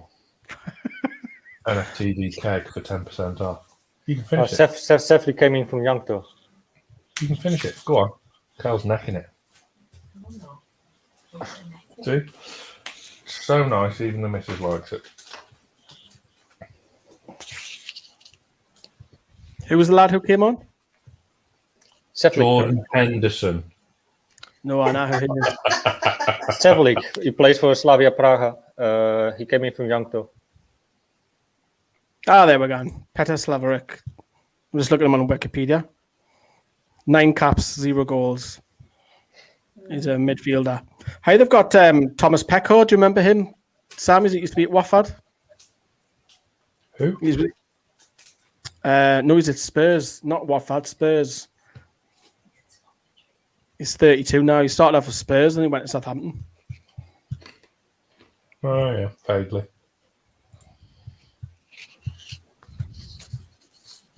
Right then, I'll get off Wikipedia.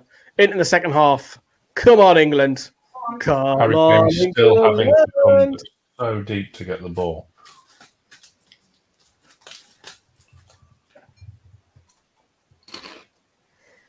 Henderson has passed it sideways majestically. Mad how it's dark where Brandon is, and it's proper light here.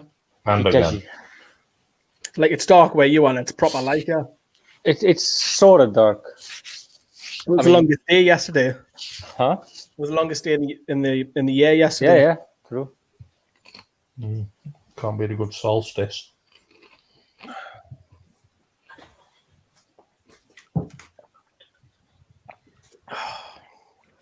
What? Doleva. Dobre. One Oh, mini keg complete. I've seen Peter Czech was talking about Chilwell and Mount as well. Oh, dear me. Fucking hell, what was that? thank you very much, Walker. Phillips really won it. Yeah. A bit of both. I mean, that's poor. Děkuji vám pekne. Výborně.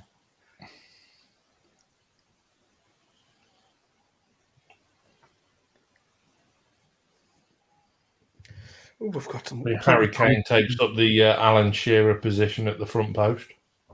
We are live on Twitch as well tonight. Gamer JB is watching us over there. Brandon, Sam, Lee, hello. Hello. How are you? Hope you're doing well. There's Brandon showing off his tattoos. Nice work, Brandon. I will cover them up for you. Tell us what your tattoos mean. Have you got any tattoos, Lee? No. Never been one for them. No. I've never seen the appeal. I've always worried in case I'm like an old man. Do you know when they're getting horrible? Mm. And you look like right chava. Mm. Brandon, how many tattoos you got? Well, I got a really good Clean one though. Tattoos. Don't take your trousers off. I don't.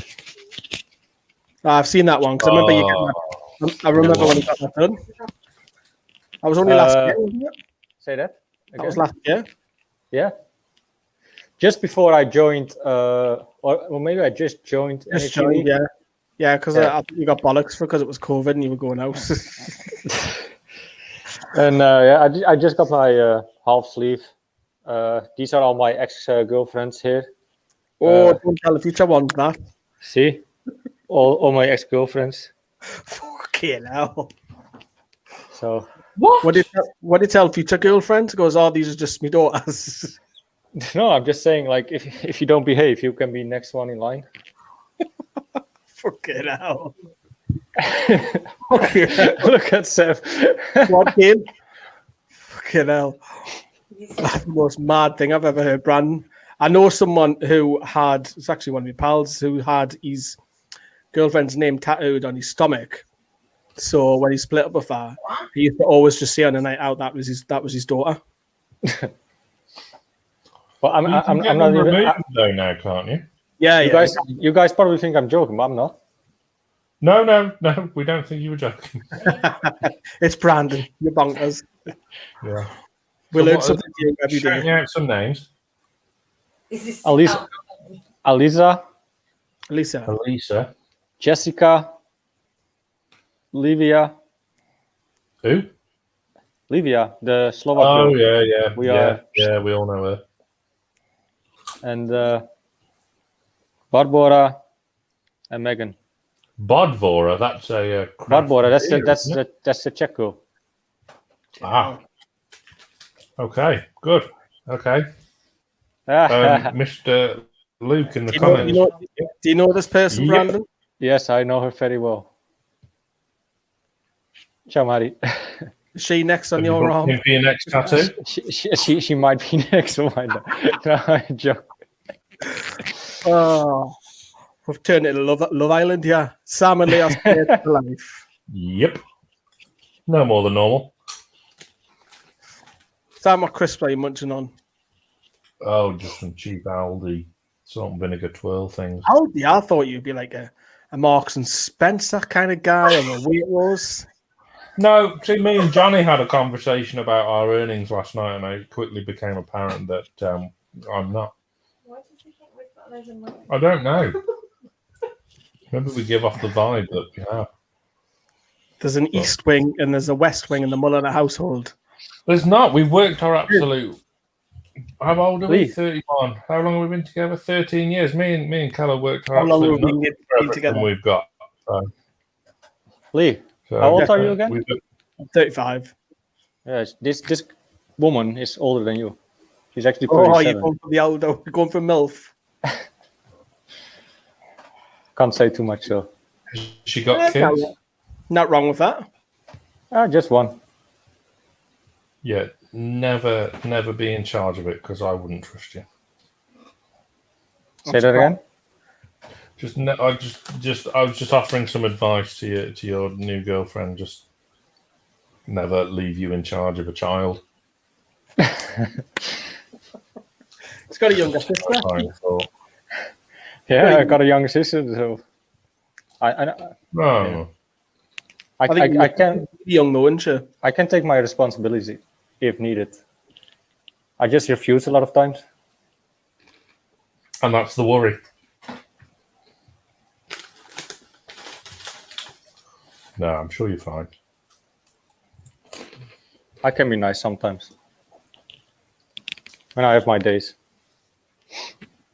But today is not one of them, as Czech Republic trail England by 1-0. I didn't like the Czech kit, mind. It's just nothing really about it. It's just basic. Yeah. I like the home kit though, or the away kit. White one. Yeah, the white one's nice. I didn't like this color. It's horrible. Yeah. It actually reminds me of Slavia Prague or Sparta Prague. I always get the two. I was about to say more Sparta Prague. This is. Yeah, I always get the two mixed up with those two. It looks like the color of Spain's shirt from Euro '96. Yeah, dark.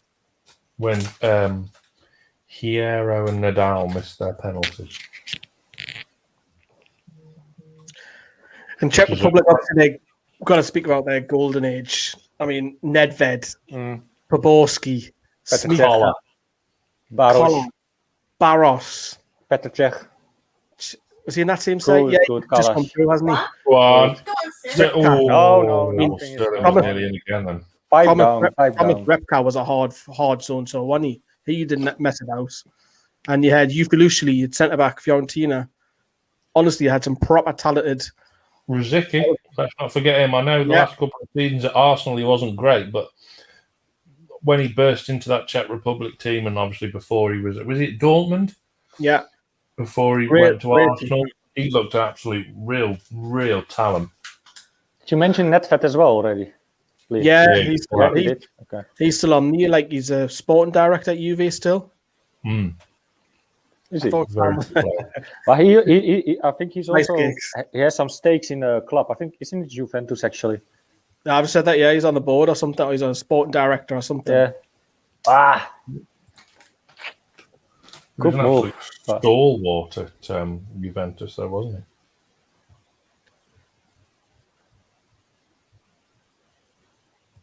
Yeah, Nedved got better as he aged, though, which is rare in a footballer. You know, I've seen Baros play live for Bani Kostrava. I think it's now 2.5 years ago. Yeah, that's where Pav I got pictures of him when I'm close to him, and that's like Pav started it. Have you got a tattoo of him in the offing? Not yet, but who knows? No, that's the club Pav started it. Pavel Srnicek. God rest him. What a man. Pav is a Geordie. Yeah, he absolutely.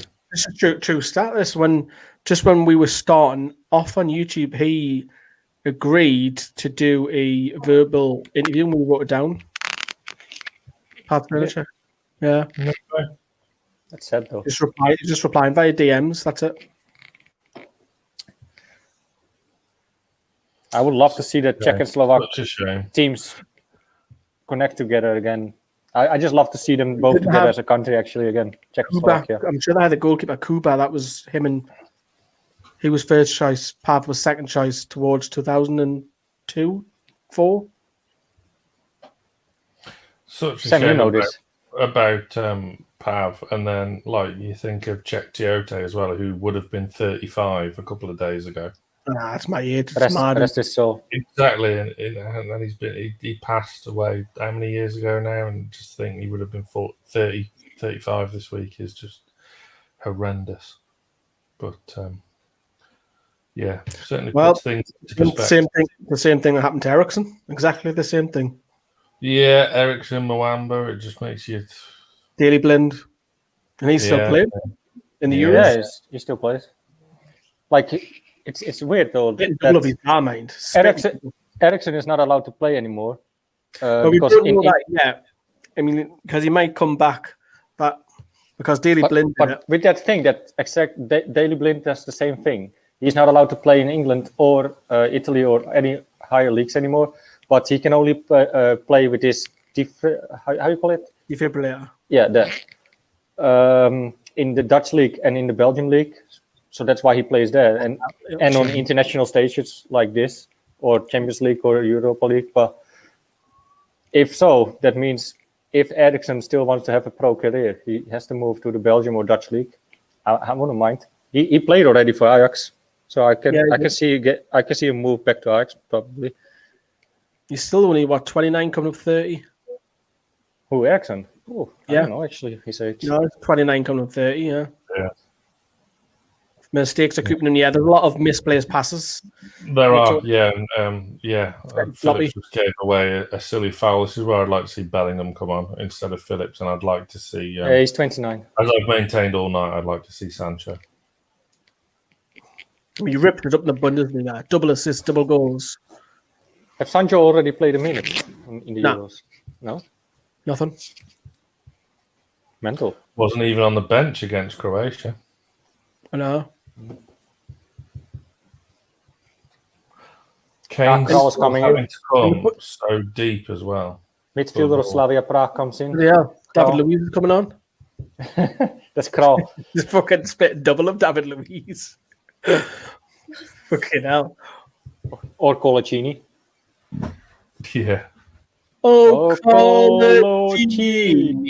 For the love of my life, for Colaccini. I'll let you shock you, my wife, for Colaccini. I want curly hair too. I think he put it. Colaccini would have to have a tattoo on his sleeve as well. I think Colaccini put his. Wasn't a couple of weeks ago on Instagram he put something out about him and Gutierrez at the club. A timeline come up. They're both still playing, aren't they, in South America? Right, they're probably still going. Oh, hey, Czech. Come on. Still doesn't sit right with me the way it's a little bit dying off the game, really. Right, him and Taylor the way they left. Phone call. I mean, John Carver gets a lot. I know he gets a lot of stick, John Carver, but for him, fucking Pickford, man. Look at him. Oh, catch it, man. I mean, what would he could barely reach, man? Because the basically the club chickened out and said, John, you have to bring the two players. Yeah, I don't blame Carver one bit. I actually, for all his flaws, I actually quite like John Carver. One of them good coach, poor manager, kind of similar to Graham Jones. So, and in that he was put in an impossible situation there, and let's not forget who the bad guy really is in this scenario. Yeah, come from the way Gutierrez was treated in the last couple of years was nigh on disgraceful. Well done, Saka. That's a yellow card. Correct. Done well there, Saka.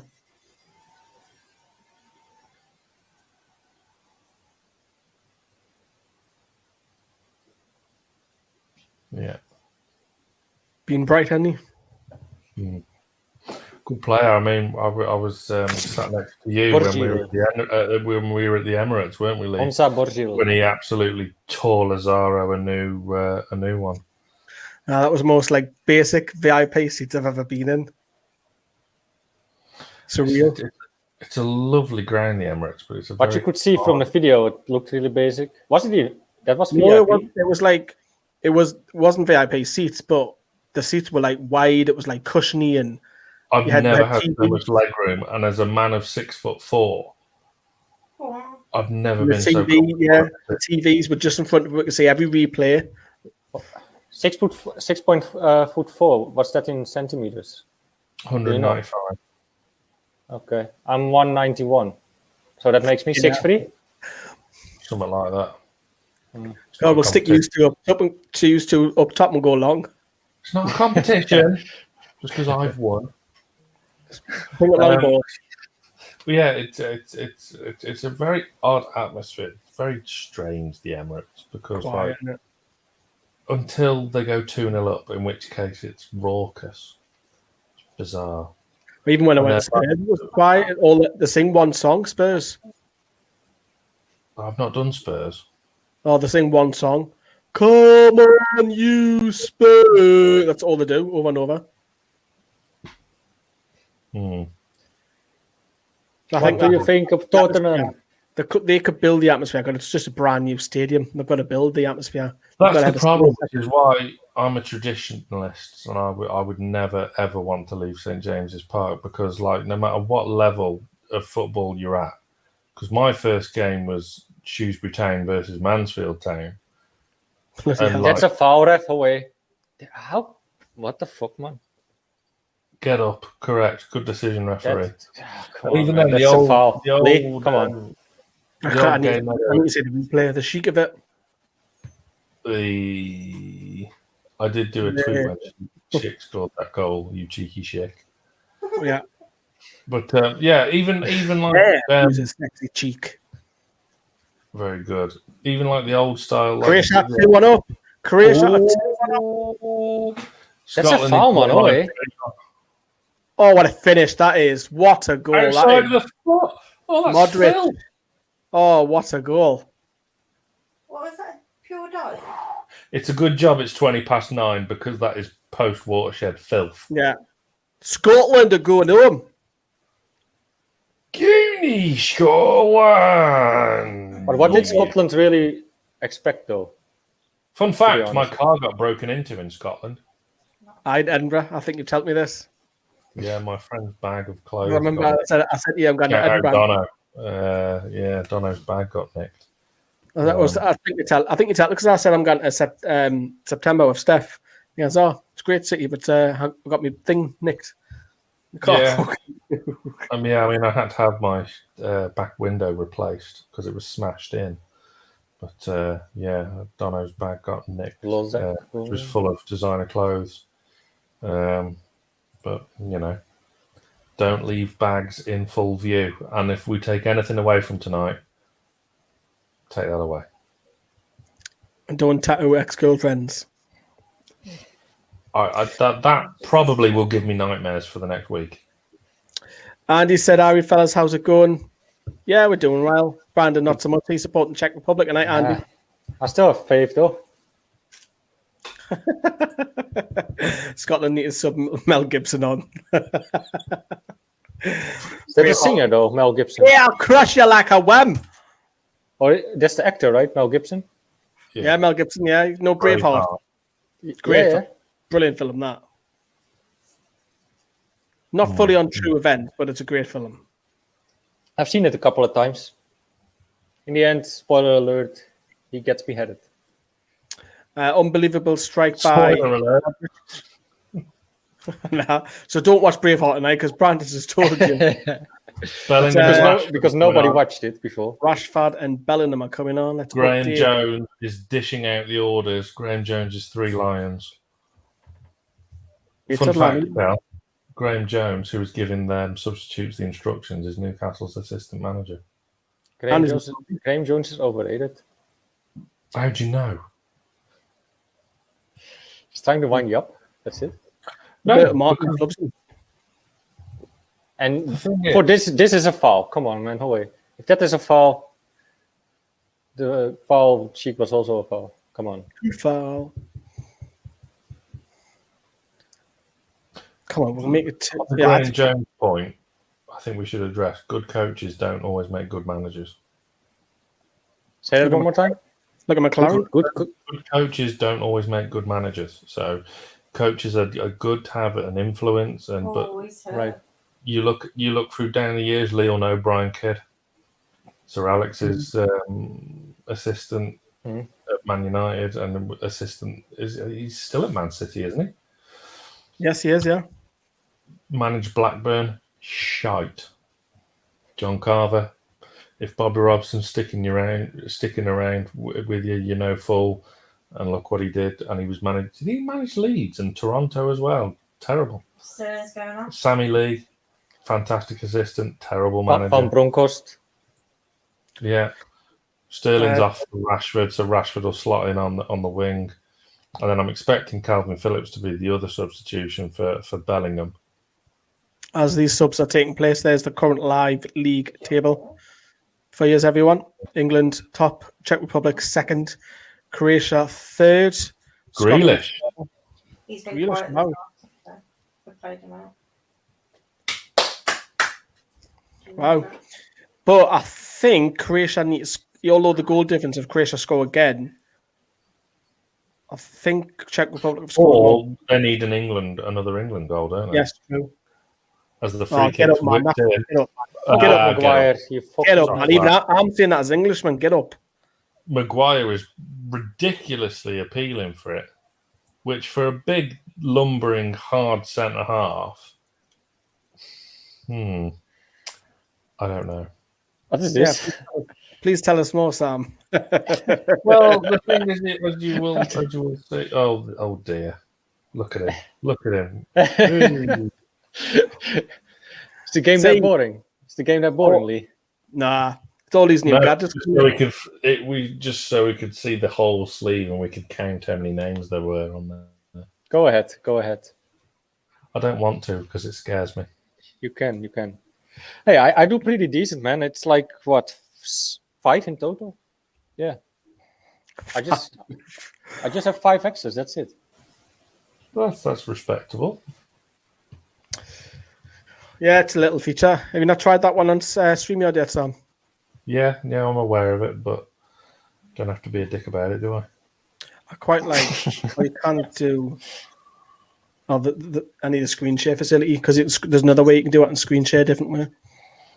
You can screen share and show people how to subscribe to the Greenwood and Mulliner show and rate 5 stars. It's not a penalty, that. I'll tell you what we should do. That was a foul. Nah, it's not a foul, that. It was. He bloody pushed him down to the ground. Kelly, that's not a foul, man. No way. It was a foul. You're biased, but He's 6'3", 6'4", and he weighs about 18 stone. He's pushed in the back either way. No He's matter went what. doing like a fairy.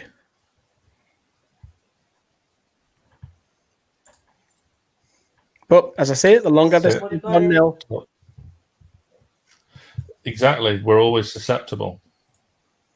there we You go. need On. another goal kills the game off completely, doesn't it? So Need another goal for your bet, Andy. Yeah, hopefully England do score. How many goals Czech Republic scored? 2 against Scotland. 4, I think. How many? 4 or 3. I think 4. What was the last game they drew? Yeah, with Croatia, right? 1-1. So they So scored 3. 3. Yeah. Croatia have scored 2. England before this game only scored 1. Croatia have scored 3 actually. Tell a lie. So Croatia score next. They go second. Say it again. So if Croatia score next, Yeah. they go second. Because of the result goal of scores. Czech Republic with Croatia. Because Because they have the same goal difference, I think, then, right? No, they've got 1 less. So if Croatia score next, will be the same goal difference as Czech Republic, but Croatia have scored more goals. If the Croatia score next. Right. Yeah, great question. Andy says, question like, lads, what's happening with the watch-alongs next season with fans more or less being back in? Sam, I'll let you explain. will you? Okay. Why not? So those who are there will be watch-alongs next season. Obviously, we've got Brandon there in the middle who won't be over. I mean, you're going to try and. Well, I will, first. but not as But for often as you guys. But for the vast majority, you and I will not be at the vast majority of games, will we? So when we're not at work, and due to factors, there will be watch-alongs happening. Enjoy, Lee. And then we will have the team on site as well doing. So it'll be kind of half and half, won't it, Lee? So we'll be doing some videos live from StreamYard as we are now, and then we will be doing some videos from pre-recorded outside of the stadium. So you'll get the best of both worlds, as it were. So yeah, it's going to be good. It's going to be really good. So on one hand, you get us back in the stadium, which is can't wait, and I was very jealous of you, Lee, and Johnny and Adam inside the stadium for the Sheffield United game, and then I'll be coming to some away games as well when I can. Do the odd home game too, hopefully. Looking across at the missus for a nod of approval or a middle. Johnny lets us stay. How are you got a free place? Played it. Yes, well, no, it won't be necessary to stay over, will it? I'll just do what I always do. Come on, Come up for a late game, you may as well. But the point, anyway, I digress. The point is, you will get the best of both worlds. So there'll be watch-alongs and there'll be videos from the stadium too. So it's good. Lee, are you up for when I'm over the first game of the season, and I'm staying for like a week or so? Are you down to do like some sort of not road trip, but walk through Sunderland with our top zone, Newcastle top zone? Well, people do it anyway. Yeah, people walk through the city centre and Sunderland tops and that. Mm. If you want to go to interview Sunderland fans, don't wind them up. I'm up for that. I would like to. Let's go with it. But Andy's going to say I need the watch-alongs because I can't get any live commentary living out in Poland. They're going to stay. We are trialling these England games to see how everyone feels. So we're cramming in 3 to 4 videos into one. So we're doing the watch-along, and then we're doing scoring the players, and then we are doing opening up if fans want to come on. If it's quiet, we can end early. If it's busy, we can just stay on. There's no schedule, no times. So and it's less work, especially for me and Sam, who do a lot of stuff behind the scenes. So it's just one video, get it out, and it's automatically shared already pre-hand. So it makes our lives a lot more easier. So if I'm in an away day, for example, I know I've got 2 hours breathing space to try and get a video out as well by interviewing fans or whether it's a match vlog, whatever it may be. So yeah, makes it a lot more easier. Just a question, Lee and Sam. After the game, what will we do first? With the watch along? No, I mean, yeah, after the watch along, like what video? Probably, I would imagine, scoring the players because it gives people who are at the game to get back home as well if they want to come on. No, I'm just meaning for this game though, because like this ends in 25 minutes, so that will be almost 11, and I have to wake up really, really early tomorrow. So well, me and Sam are going to do scoring the players. Yeah. I mean, what I'm trying to say is like I probably bounce after the watch along because I have to wake up. I have to wake up at 5 tomorrow again, and I would like to have a little bit of sleep. That's fine, mate. You can piss off. No, it's fine. Me and Sam are going to do scoring the players anyway, and then if anybody wants to pop on, I'll do it on my own for the last 15-20 minutes or so. If it's quiet, we'll end the stream early. Because I'm also an hour ahead of you. Off. There he is. There's the man, Thomas Peckard. To be fair to the Czech Republic, though, 15 minutes to go, you're already through. Why wouldn't you rest him? Fair enough. Brandon thinks not, Robert. Sam, how far do you reckon England can go? Last 16. They're losing the final from the Netherlands. Oh, Holland ain't getting to the... I'd rather get put out in semi-final than losing a final. Jay in Atlanta, where have you been hiding, Jay? We haven't seen you for a while. I think we last saw Jay the first watch along for England. You all good playing with the second team in F. So it'll be tough, whatever it is. Jay, I just thought about you, man. Like, where were you? Have you got Jay's name tattooed on your arm as well, or? Jay have no clue where it's about. Yeah, Jay probably missed all of that. Aye. Good to see you, Jay. In the comments. I'm gonna take Jay when he comes over. I'm gonna take Jay drinking. It's gonna be ace. Probably outdrink you. Well, he probably would now. I'm not much of a drinker these days, as much as I was. But yeah, as you drinking a keg. I don't know what you're on about, and I'm gonna. And I see. I know Kelly can hear this, but I see Charlie sometimes trying some Guinness. He doesn't like it. He doesn't like it. I let him dip his finger in for the foam bit once. He put it in his mouth, and I've never seen a child's face drop so quickly. Yes. On that bombshell, I will be back in 1 minute's time. Bear with. And he goes on to say, losing the final would be heartbreaking as the Ashley tenure. How did the Dutch feel about the national team? Are they more passionate about the national team rather than the club teams? No, not at all. That's quite well, you got like the mothers and the fathers and like the families who support Dutch team a lot, but Andy, thank you very much. Andy has become a new member. Andy, thank you very much.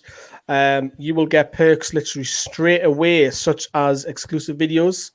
You'll see who has been confirmed on things like the Greenwood and Mulliner show. You'll get videos from me about the channel. There's a video on for members tomorrow about what's coming up on the channel. And there's loads of other stuff. Join our Discord.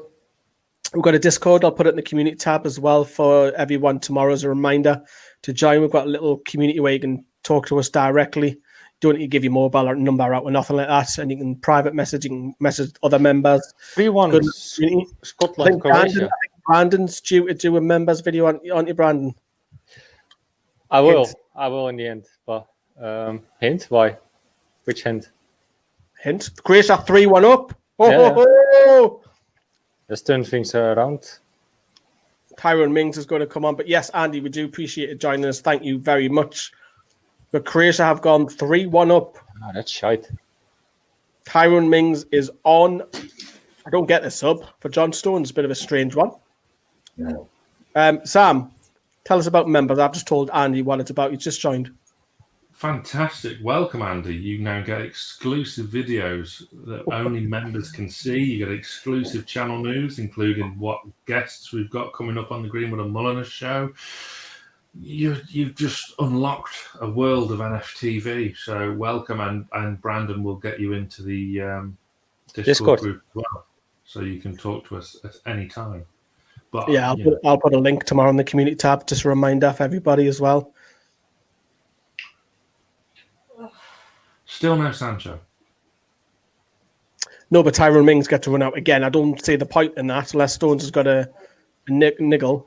Mings is so overrated, though. Oh, totally. I agree. Yeah. Look at that stat. Attempts 0-0 for both teams. That's how entertaining the second half has been. Shocking. For balance. Does maybe Southgate think he's like some sort of like double ganger of Van Dijk or something? No. I mean, that's the only reason why I think he probably plays wings or whatever. But Southgate got Middlesbrough relegated. Middlesbrough, man. How do you guys rate Middlesbrough as a club and as a city? Bye-bye, Scotland. Yep, Scotland are heading up the competition. How do I rate Middlesbrough? Red card's horrendous. I'm going to get stick for this for saying, but red card's horrendous to go to. It really is. It's full of factories. Fun fact, I've presented, well, me and Kelly have presented a trophy at Redcar Racecourse. So you've probably seen all the factories then on the way there. No, but you've got to go through it. You've kind of got to go through a cemetery to get to the racecourse. It's very bizarre. As you've given the other way then. The two ways to get into Redcar. I came the way where you go past Middlesbrough, go past the stadium actually on the motorway, then you hit a ton of factories. And these aren't just any factories, these are like proper Chernobyl looking factories.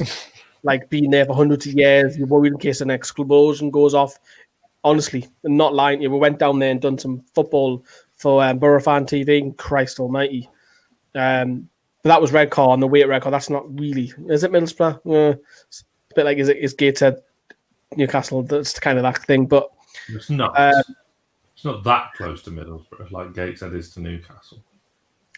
Well, it's about 5 mile, isn't it? Is it 5 mile, 10 mile? That's not much difference. But Middlesbrough is a team. I don't really care. Do you ever see us tweet about them? No, Post about them? I don't really dislike them. They're just like, it's like how I describe it. It's like Sunderland. Sancho's coming on. Sancho, like it, hey? He's going to get a whopping 10 minutes. He's Sunderland playing the Andy Carroll role tonight, isn't he? Sunderland is like your brother who's cheated with your girlfriend. So basically, Ryan Giggs. Whereas Middlesbrough is like that awkward cousin which you don't want at your wedding. Mm-hmm. Okay. That's how I describe it as. You're not really bothered about it. But yeah, bye-bye Scotland. Who's your guys' favorite pick now to be the champions? I go for Italy. Still say France. France. Yeah. Even though I go for Italy. Spinazzola. But have the peak too early. In their group, pick too early. Because I don't think we see the whole of Italy yet. see, even though like France, quite similar to England, haven't played brilliantly, but they're getting results. Not saying England are going to win, but France will get results. And Hungary was disappointing, but I'll still say France. I think you need to start playing well in knockout football. That's when you've got to produce. So although Italy are the groups are now with this third place horse shit, you win one game and you're through. So it's a waste of time, isn't it? Now the way these groups are set up. So yeah, the knockout groups next week is when, or back end of this week is when you really start to see. And France's team. There's always drama with the French team though, which is every tournament. Sancho goes in for Saka. Do you remember a few years ago? It was all about. I think it was about pay rises or bonuses. It was years back. Dominic, I think, was in charge. Yeah, it was just horrendous. Jane Atlanta says some people talk about having more northern teams in the league, but never mattered much to Sunderland to me. I say I'd like more northern teams just for away days to get home early. Yeah, keep your Burnleys in there, your Prestons, Middlesbrough, Sunderland, Leeds. Yeah, get Preston in the Premier League, man. Get them up. It means I can be home in 2 hours. But you won't be, because you'll have a tour of the football museum there afterwards, won't you? Aristella, buona noche. Belgium will win at this time. Yeah, Brandon's doing signal messages to his ex-girlfriend or wannabe girlfriend. That's not my ex-girlfriend. I can pick up language quite easily. I say buona noche. Maybe you know this. Buona noche. No. It's like it's Portuguese. It's Brazil. She's Brazilian, so bloody hell, you like them global, don't you? Sam looks baffled. I mean, I thought I was bad picking someone who supports Sunderland. You've been with the worst, probably. To be fair, though, she's not really bothered about football. Not really. She just says she supports Sunderland because she's trying to piss you off, probably. No, like I wind her up all the time. She's not bothered. She's not bothered about. Go on. She said to me that will come in some away games. I'm like, are you sure? There you go. Come on, Carl. Aye. Frank says, seriously, England's style of play is so dull and uninspiring is untrue. They may be the most boring team to watch in this competition. True, but on the positive, Frankie, we're getting 7 points, playing pretty average. You know how many points the Dutch have? 9, but you have had weaker teams. Do we? Yeah, Croatia are a much more powerful unit than what you've got. Could you beat Croatia? Croatia is shite. Oh, yeah. Go on. Fucking. That's it. He's offside. Is he offside? The Macca might have his That's first offside. goal. There you go. Fuck off. It is. Yeah. Still, Jordan Henderson can take penalties and miss them. He can be offside and he just can't score for England, can he? Wind your neck in. Thanks, mate. Offside, yeah. It did look off, whether or not. Yeah, it did look off. That's offside. Oh, he's miles off. Still can't score for England. Oh, yeah, check. Why hasn't the lino flagged straight away for such an obvious one? He's never going to score for England, that lad. This is what boils my piss about this new offside rule. That was clearly offside by a mile, and he's not flagged straight away. Oh. Because they want to let it play on, but because sometimes people may make mistakes, and that's how they go about it. Yes, look, I want to be at that game. Are you going to come down to Burton? Yes, I've got every preseason game off. I've got I've got all of the under 23s off. So I want to go to that one. I want to go to the Darlington one. The under 23s are at. And then your sweetheart girlfriend's giving a kiss. It says, "Obrigado, Brandon." Google that. I was just about to text her, but I know what it means. Obrigado. It's like thanks, Brandon. But you can just message each other through here. Yeah. Are we going to see you on MTV in about a year's time that you've been catfished? This is not a catfish. She lives close by. I'm not she lives 2 streets behind me, man. She lives like 5-minute walk from my house. So Bloody hell. So how do you communicate in English? she's adopted, mate. That's why. All right, so she speaks Dutch. Aye. Cool. Is it? Just so, Yeah, some Andy sort- needs that second goal for his bet, doesn't he? Andy, how much are you going to win? Let us know if you do get that second goal. Because if you win enough, then you've got to upgrade to premium. Had there, Frankie. Had there, Frankie. You're calling Southgate Mr. Southgate. What's happening here, Frankie? Come on, man. Remember when Capello was in charge and everyone in the media used to call him Mr. Capello? Like, what the fuck And the was that players all about? did. The players did as well. They hated it, didn't they? Guy was a prick. Oh, and then he resigned after the old race row, didn't he? Oh, he's just he was such. I think he wanted overrated. out for a while. That was a good excuse to get out. Yes. 2.5. 2.5. What grand, Andy? 2.5 grand? I would imagine that's 2.5 grand. 2.5 quid. He's put 50p on. Okay. probably less. I keep getting these Sky bets because I've bet loads on Sky Bet, loads, right? And they keep trying to get me back, getting all these free spins and what have you. I'm like, nope. No. Now I will get. Bill Gates again. What should I do? Say hello. What do you think he's going to do? He's only about 5'6". Give us a smack. That's what most people might say. Say hello. What's the worst that could happen? Say hello, shake my hand, ask us about the football. But we are celebrities now. That's why. Hold a minute, we're not. 2.5 grand. Wow. And you hope that second goal comes. Yeah. Where are you going? And the league disappears. That's brilliant. It's just me and Brandon now. So if that 2.5 grand does come in, then you can bax me a tenner. I kicked myself out. Yeah. Why? He's just absolutely. I thought you were just disgusted about his potential win. No, I've got 2 buttons on the side of my mouse. One of them's a side button, which kicks me back to the previous screen. That's what's just happened there. Buy him a pint, do the true Geordie greeting. There you go. No, Lee's not much of a drinker.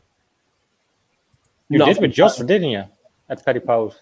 Not if I'm driving. We got obviously I was driving. We got 3 or 4 pints free, but I only had the legal limit.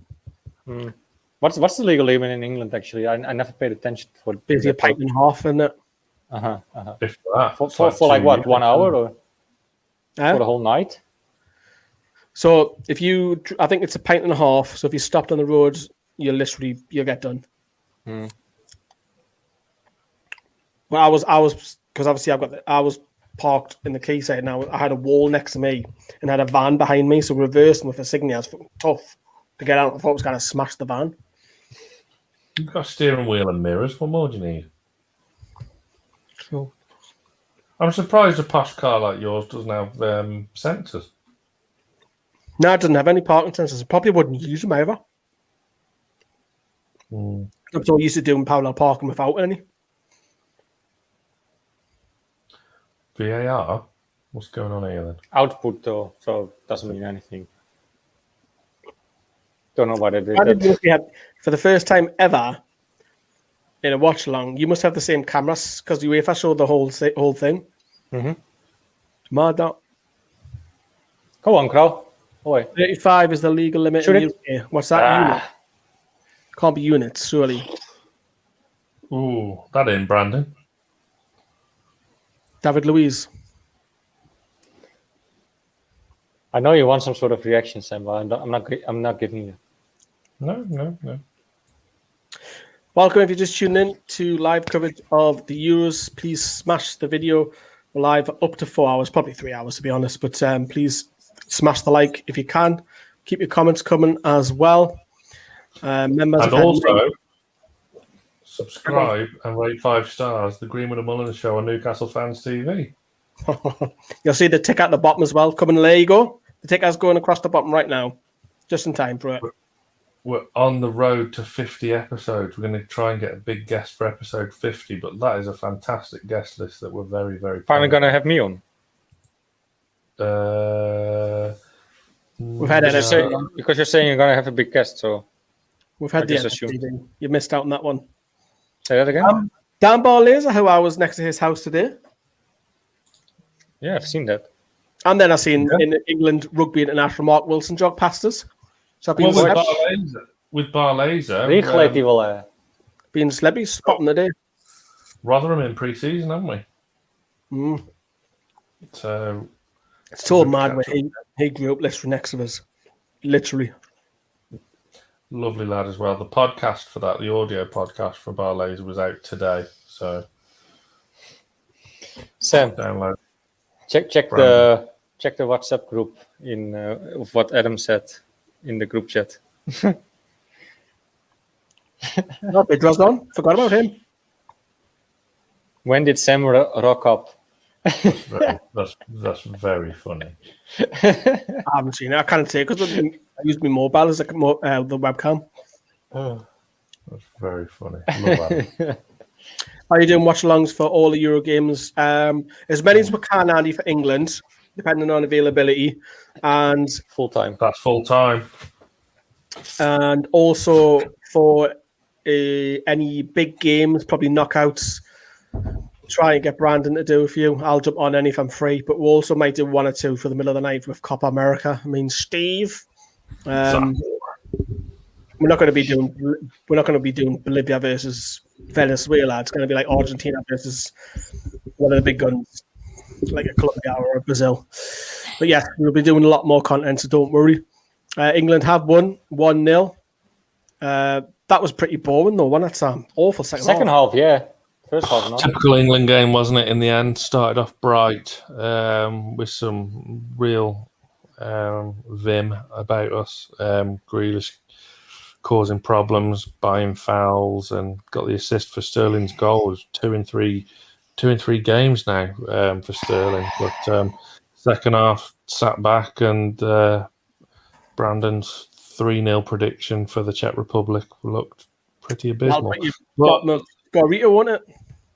Top of the group though, and you'd have, that's it's mission accomplished, isn't it? Really. So that's the kind of silly group stage out of the way, where nearly everyone goes through anyhow, and we get on to proper knockout football now next Tuesday, where I'm off.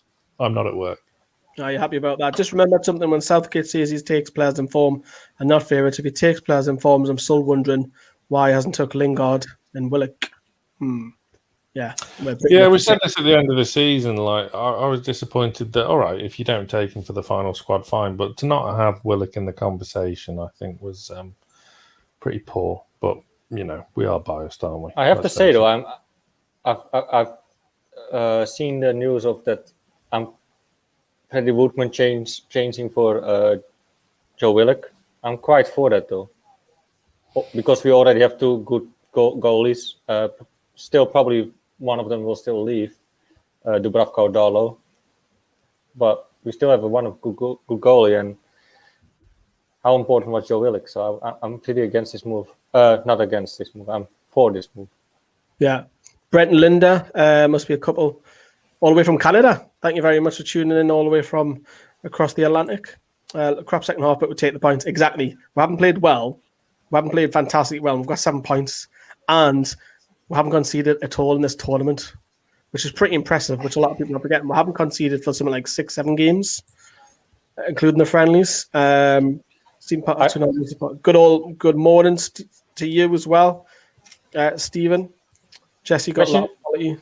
Question to you lots though. How did you guys rate Czech Republic tonight? I thought both teams were poor. After the first half, it was. Although we went 1-0 up, I thought it was pretty. No, was it 1? Yeah, it was 1-0, wasn't it? At half time. I think it was even. Two chances each. Second half was really lackluster, very poor, very lethargic. In honesty, probably if you said that's a draw, I probably took that and say, yeah, on the basis of things, that was a draw tonight. Did you expect more from the Czech Republic, or did this is what you expected? Both. Nah, because this is their toughest opponent so far. They've got worse each game, I feel. So they've started off again against Scotland, who Scotland actually given a good game, but then against Croatia, it was a little bit tougher. England was a little bit tougher as well. Thomas, we're not done yet, by the way. We're still going. We're going to be moving on to scoring the players. Brandon's leaving us in about 5-10 minutes. Yeah, something like that. Great stream, lads. Thank you very much, Thomas. Scotland crash out the Euros. We do want some Scotland fans coming on, so any Scottish fans want to jump on, more than happy. If you want to jump on later, around about 10:30, might be me or me Todd, but I'll still do it. But overall, Scotland out, Croatia go through. Did Croatia finish second? So we'll have a little look. I think so, yeah. Ooh, They good did. question, They did. because they're I level think- on goal difference, aren't they? Yeah, but then you have the... Would it not go on goals scored? It should do. I'm just seeing the tables, see if I can get this up. Well, then that... Yes, Croatia finished second.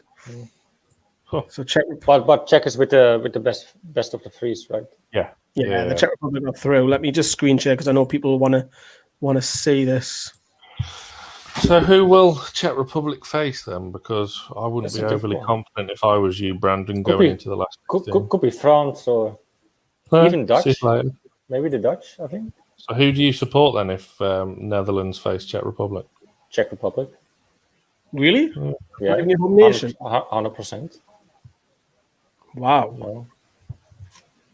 It's like asking us if you're not English, who would you support? I wouldn't bother about the other. Well, The other Morocco. They've had an invite, but like the Eurovision, invite them in. Yeah. Hope No, as a country and as people, I like the Czech Republic more. Fair enough. Yes, the Dutch have a better side, probably. I have to say much better side. But How good is Wijnaldum, by the way? Sorry? How good is Wijnaldum? I miss him. He's great. dearly. I'm surprised that Liverpool let him go, really. Because he's walking out for free. Yeah. I mean, Well, they say it's free, but I mean his wages and the signing on fee will be quite a bit. No transfer fee. but it's weird, though, that like somehow, even probably by Liverpool fans, that Wijnaldum gets some stick some now and then. And I don't really get it, because he works his ass Plays off. deeper though, Liverpool, didn't he? Where for Newcastle and Holland, he played further up. Yeah. Andrew, nice for you to join us. Joined at the perfect time. If you've stopped watching the coverage, tune in for us for the next hour. But as you can see on the table, Scotland crash out the Euros. Even a draw would have put them out tonight, so they're out. Their only point was against the English. Czech Republic already knew they were through anyway.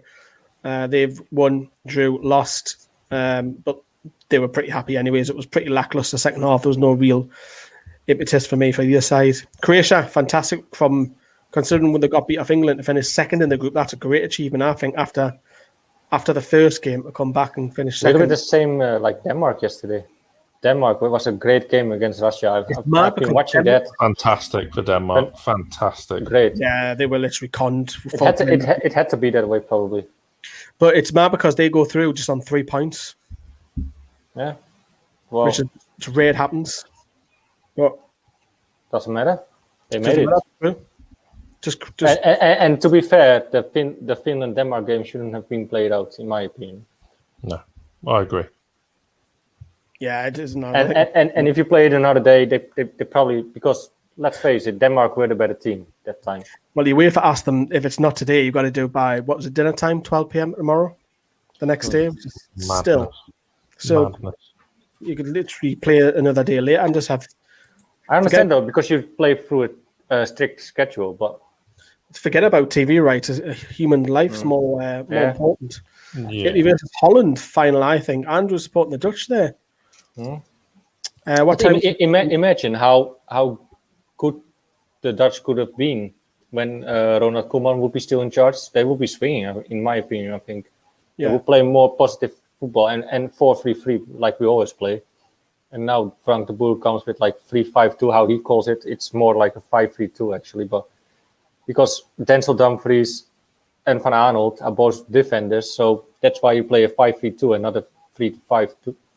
They're not midfielders, so I mean, you play that formation because you're scared or don't trust in your team, or I don't know. Mostly the weaker side plays the more defensive formation, and I don't think we need to with the squad you have, you know. Well, England, obviously, we will now switch the focus to keep an eye on France's group. Brandon, you're the neutral there. Who would you think England can beat out of those 4 sides? We think Hungary aren't going to make it. Let's go on the assumption Hungary don't do it. Who's England's best bet out of the France, Portugal, and Germany? I actually think Portugal, though. Portugal's best shout. Yeah. I think. Are you with me, Sam? The Germans. Yes, but I do take Brandon's I think you make a huge mistake there. Sorry. I take Brandon's point. Portugal are a very funny side. It's always up and down with them, though. And It like, is. if you watch their first game, this Euros, 3-0 wasn't that flattered great them either. completely against Hungary, didn't they? But I don't know. But they won the tournament last time out, and they're arguably stronger this time. So look, all 3 of them teams are going to be really, really tricky, and England have to step up. Yeah, totally agree on that. I think you guys make a mistake with Germany, picking Germany, but we'll see. Right, we don't want France, even though France have got a poor result last time out. Dumpies looks a player mind yet. Brandon mentioned him ages ago for Newcastle to go after. Daniel Malen. Yeah, I said to him, I'll pace galore. Scored plenty of goals. Someone of the same name with a Sunderland shirt on. Just my luck. Like your second account, Brandon, or something. Yes, I'm just no. Right. Okay. Right. I'm actually from Sunderland Fans TV. I was infiltrating in Newcastle Fans TV. I'm just gonna spit loads of secrets. What's been said in the WhatsApp group. Well, I think people would think we are fucking weirdos if they read the WhatsApp group. Yeah, they would do. They really would. Everyone's got WhatsApp groups like that, though, haven't they? Everyone does. It is what it is. Right, we are moving on to the next section. We are now going to try and score the players. Brandon, are you shooting off, or do you want to stay? I can stay on for 10 more minutes. 11:15. I'm bouncing. Right, we'll get rid of you then if it's only 10 minutes. Right. Yeah? Okay. We'll say goodbye, everyone, from Brandon. Unfortunately, his team, Czech Republic, have been beaten tonight. Sorry, Brandon. Sorry to rub that in, but we're now going to score the England players. Brandon, thank you very much for tonight. Anyways, can't say anything about it. You guys won. Great game, lads. You probably will be the champions. Not. Yeah, we won't be champions. We definitely won't be. Right, that was Brandon. Thank you very much for that. Now I'm going to switch the focus to scoring the players. So if you are tuning in, because we've got more viewers coming in now, welcome to the Euros coverage here on NFTV. Please like the video. We are live for up to 4 hours, probably 3 hours. So probably the next hour. So if you want to have your say, we are opening up in about 10:30. If you want to come on, chat with me about the Euros, England, the favourites, whatever you want to talk about. If you're Scottish, whatever. I promise I won't dig you out too much. Keep your comments coming as well. If you want to pop on, there'll be a link appearing in the live chat in the next 15-20 minutes, so that you'll keep seeing it. And members have had 9 exclusive videos so far this month. There's another one coming tomorrow, so that'll go to 10. There's a join button underneath which you can watch a little video there as well. Right, okie dokie. Johnny's in the comments as well. Tough last 16 game regardless, but fancy England's chances. But yeah. Right, shall we get to it then, Sam? Absolument. I shall give you Jordan Pickford. Fine, broadly fine. Only had one proper save to make, which was that shot from outside the box. Did very well, got 2 hands for it. Commanded his box reasonably well. Good communication. Yes, good communication. One minor criticism: he punched that one cross where he should have caught it, but that's nitpicking. I'm giving him a 7 because he wasn't overly tested tonight, but didn't do anything wrong. It was just a solid run of the mill goalkeeping performance. So yeah, no major qualms, and we go on to the knockout stages, and he's the man in the sticks for the duration, isn't he? Yeah, a conceded goal. We were just talking about it about 15 minutes ago. He might be the only goalkeeper. Have Italy conceded yet? No, Italy haven't. So Italy and England So Donnarumma, he's even me say Gianluigi Donnarumma. He hasn't conceded, never as Jordan Pickford, but Pickford has played every minute. Donnarumma hasn't. Only by about 5 minutes, but still. Jordan Pickford gets a 7 out of 10 from Sam. Kyle Walker, who I've got, who had a much better game. Croatia had those 2 passes, strange going across the side of the pitch. I mean, you're asking for trouble if you're doing that. I think if it was when you're a modern fullback, did he bomb on? Not massively loads. Was he tested defensively? No, not really. Brandon was going on about the couple of Czech Republic players behind the striker. Did they test our fullbacks? No. Nah, I'm going to go 8 out of 10 for Kyle Walker. I didn't think he'd put a foot wrong tonight. Score, that might seem a bit generous, giving him an 8, but wasn't troubled. And that's probably down to the player himself, finding it a little bit easier and doing the business defensively. So 8 out of 10 for me. You've got John Stones, Sam, who was eventually subbed off late on for Tyrone Mings. I think that was more to, take him out and maybe kind of rest him, sort of for next Tuesday. Did well. Look, 3 clean sheets for him now, and he's a player that's come back into form because this time last season or this time 18 months ago, he was falling by the wayside. But he's done well. I'm gonna stick with 7 again. 7. Schick didn't cause anywhere near as many problems as I thought he could have or should have. Should have even. So that's a testament to the centre halves, I suppose. Solid. There are bigger tests to come, though. Let's face it, and that's when Stones and Maguire, as it will be, will have a proper test and knockout football. This is when they've got to cut the mustard.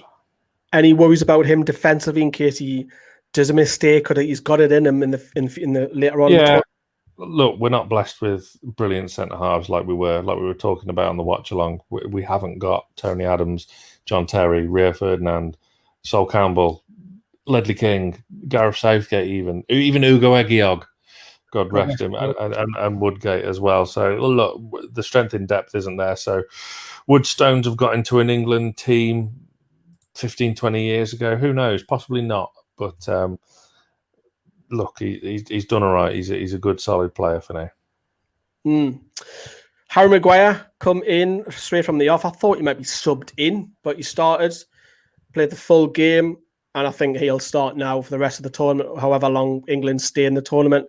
I think Tyrone Mings will lose his place, despite, I said to Sam earlier on in the watch-along, Tyrone Mings has actually had a pretty good first 2 games, although he hasn't been tested, really. But yeah, Stones and Maguire, I feel more comfortable with those 2 than Tyrone Mings against France, Germany, or Cristiano Ronaldo, Portugal. Yeah, Maguire. All right, again, similar to what Sam just said. Schick, he didn't have a kick, really, did he? To be honest with you, and he's obviously joint top scorer. Even Souček had that one chance which he should have buried, but apart from that, very, very quiet. Yeah, so Harry Maguire will get a 7 out of 10 from myself. You've got the left back, Luke Shaw. Yeah, I mean, broadly fine. Probably the weakest of the back 4, in my opinion, which is why I'm going to give him a 6. I would have liked to have seen him do more going forward. Things weren't really coming off for him. There was a few occasions where his link-up play with Grealish wasn't quite there, and the delivery was poor as well on the whole, which is why he's getting marked down a little bit. Chilwell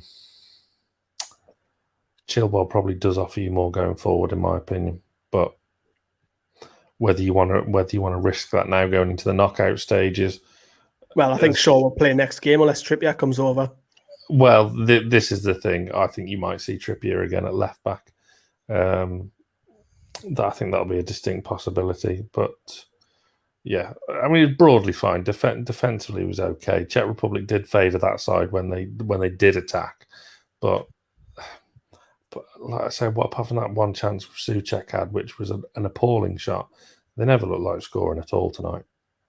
Yeah, I totally agree. Right, there's a link in the chat if you want to come on.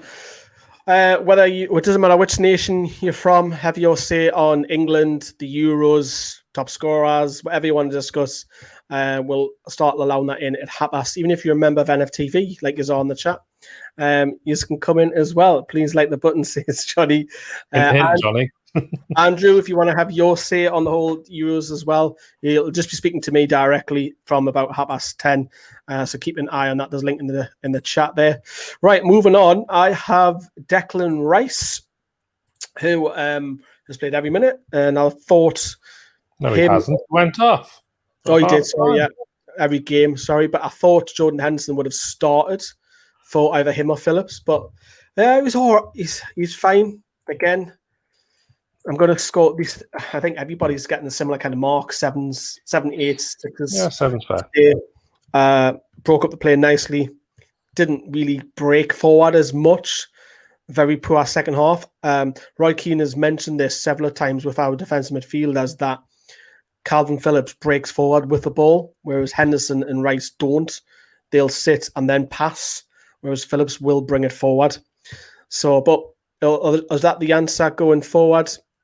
Who knows? But we'll see with the 2 from 3. It's, I think, Bellingham's 4th choice from the defensive midfielders. So it'll be Henderson, Rice, or Phillips to start next game. And I think it'll be Rice and Phillips. And speaking of Phillips, you've got Calvin Phillips.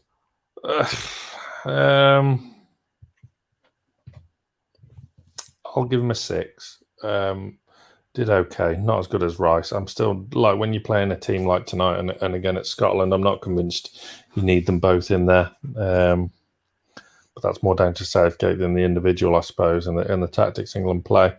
There was a bit of sloppiness in that second half, and he was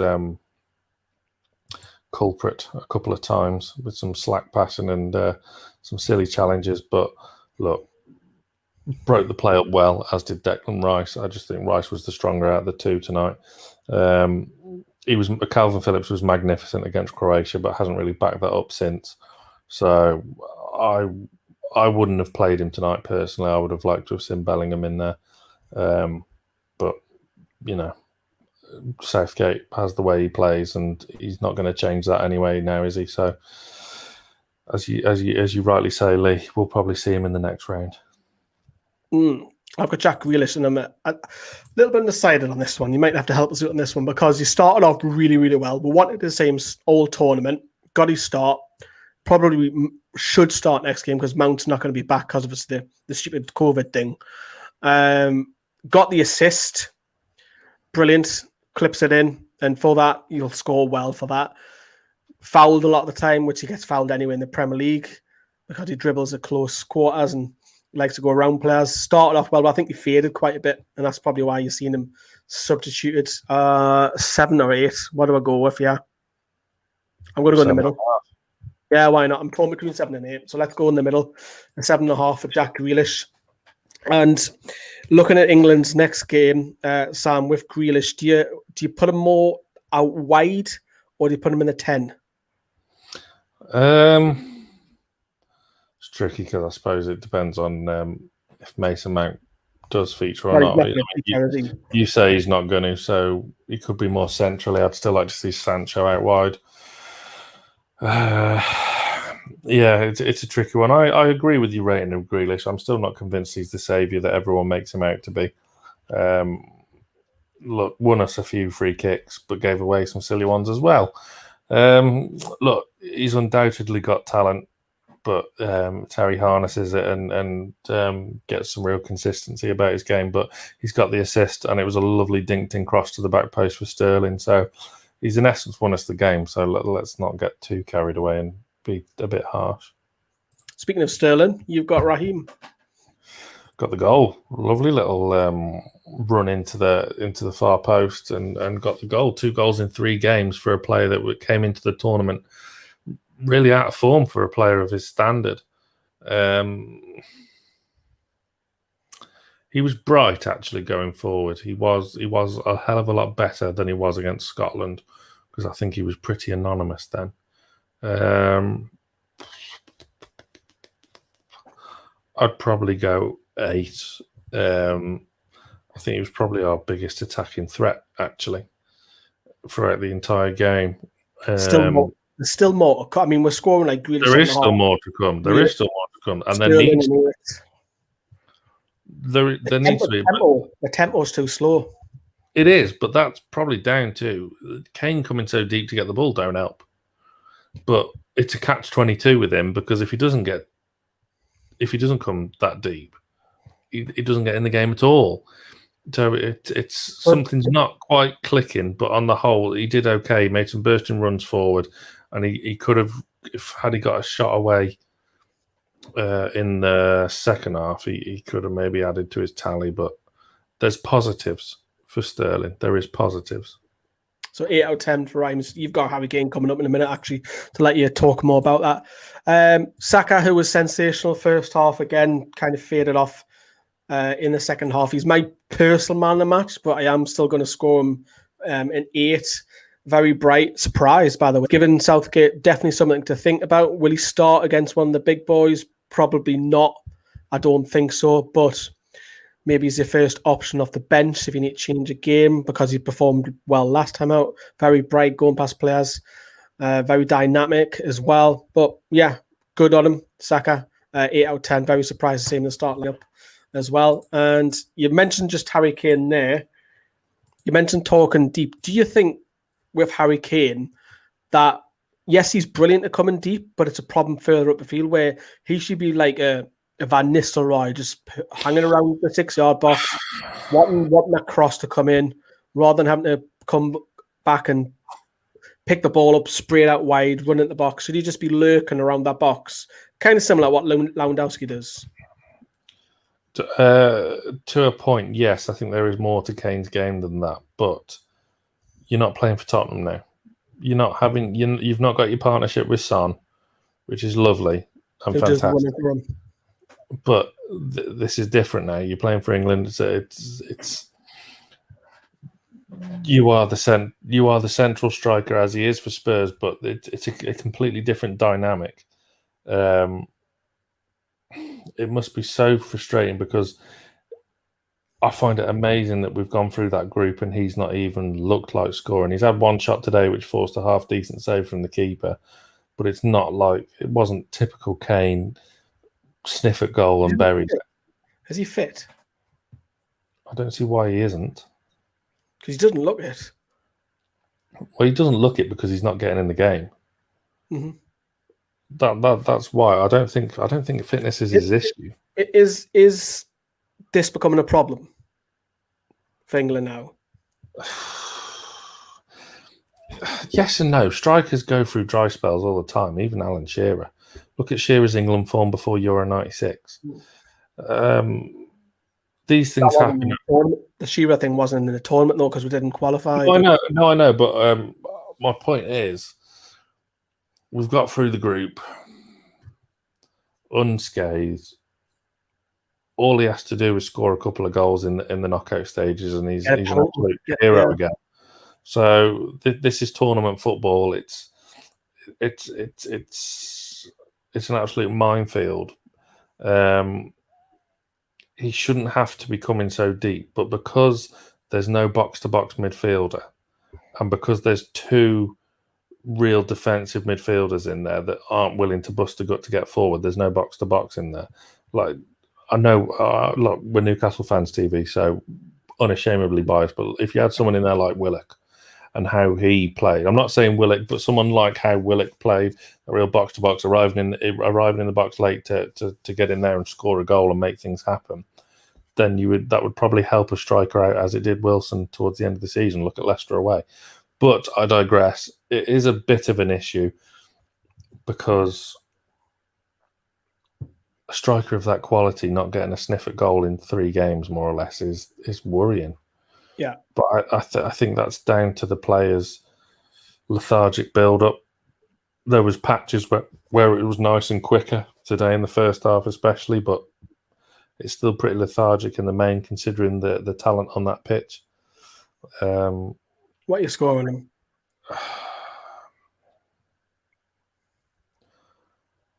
5.5. So he's the worst player on the pitch. Yeah. Well, But that's not necessarily his fault. But I would, if I was one of the backroom staff, Graham Jones, have a word. Tell him to stop coming so deep. It's not required. All right, because when he comes deep, the three players behind him have overlapped him, and then they break and they're looking for him, and he's by the freaking halfway line chilling with Calvin Phillips. So it's, I don't know. I'd like to see Bellingham in there instead of Phillips or Rice, instead of Phillips, really. I think that would help. I think that would help the midfield dynamic a lot more to help Kane out. But he could score the winner in a 1-0 win against Germany, whoever, in the last 16. He's an absolute legend again. So that's part and parcel of being a striker at international level. Cool. So that's Harry Kane. We're going to move on to substitutions. There's a link in the comments live chat if you want to come on and have your say. Callum's waiting patiently. So Callum will have you on once we've rounded up scoring the players. And anybody else, you want to talk about anything with the Euros, England, top scorers, incidents, Christian Eriksen, whatever. We're more than happy to talk about that. Jordan Henderson, who had a goal disallowed, the lad just was joking on at the end of the game, just cannot score for England. He gets penalties, gets them saved, and he gets a goal disallowed. But I think most of the subs are probably just going to score fives, to be honest with you. So the question is, what did they all do? What did they have to do? With 5 subs, it becomes incredibly convoluted and stop-start, and you're just running down the clock. I mean, toward the last 20, 25 minutes felt like a friendly. It's boring, wasn't it? I mean, we started talking about ex-girlfriends on Brandon's arm. So exactly. That's how entertaining the second half got. But yeah, the Mackham, 5 out of 10, brought on for maybe match fitness. He was the first sub quite early on, wasn't he? So yeah, yeah, it was. Yeah, so he played at full half, but what did he do? So 5 out of 10? I just don't want to see him in a midfield trio of Henderson, Phillips and Rice, because that would just absolutely soul destroy anyone. You got Rashford? Well, yeah, I think you're right in just scoring the subs all 5, because you wouldn't have even thought Rashford was on the pitch. To be fair, it was just stop. Like I said before, I think the point still stands. It just had a friendly, an international friendly feel. You know, them old friendlies where you chuck 9 subs on at a time, and it's just completely killed the game off, and nothing happens in the last 20 minutes. That's what it felt like towards the end. So Rashford, again, another player who's come into the tournament not in the best of form. I wouldn't be starting him, and I think more of a point against Scotland than tonight. But I think Calvert-Lewin's a bit unlucky not to get a sniff. Yeah, he just won't because it's Harry Kane. It's the name, isn't it, and what he brings.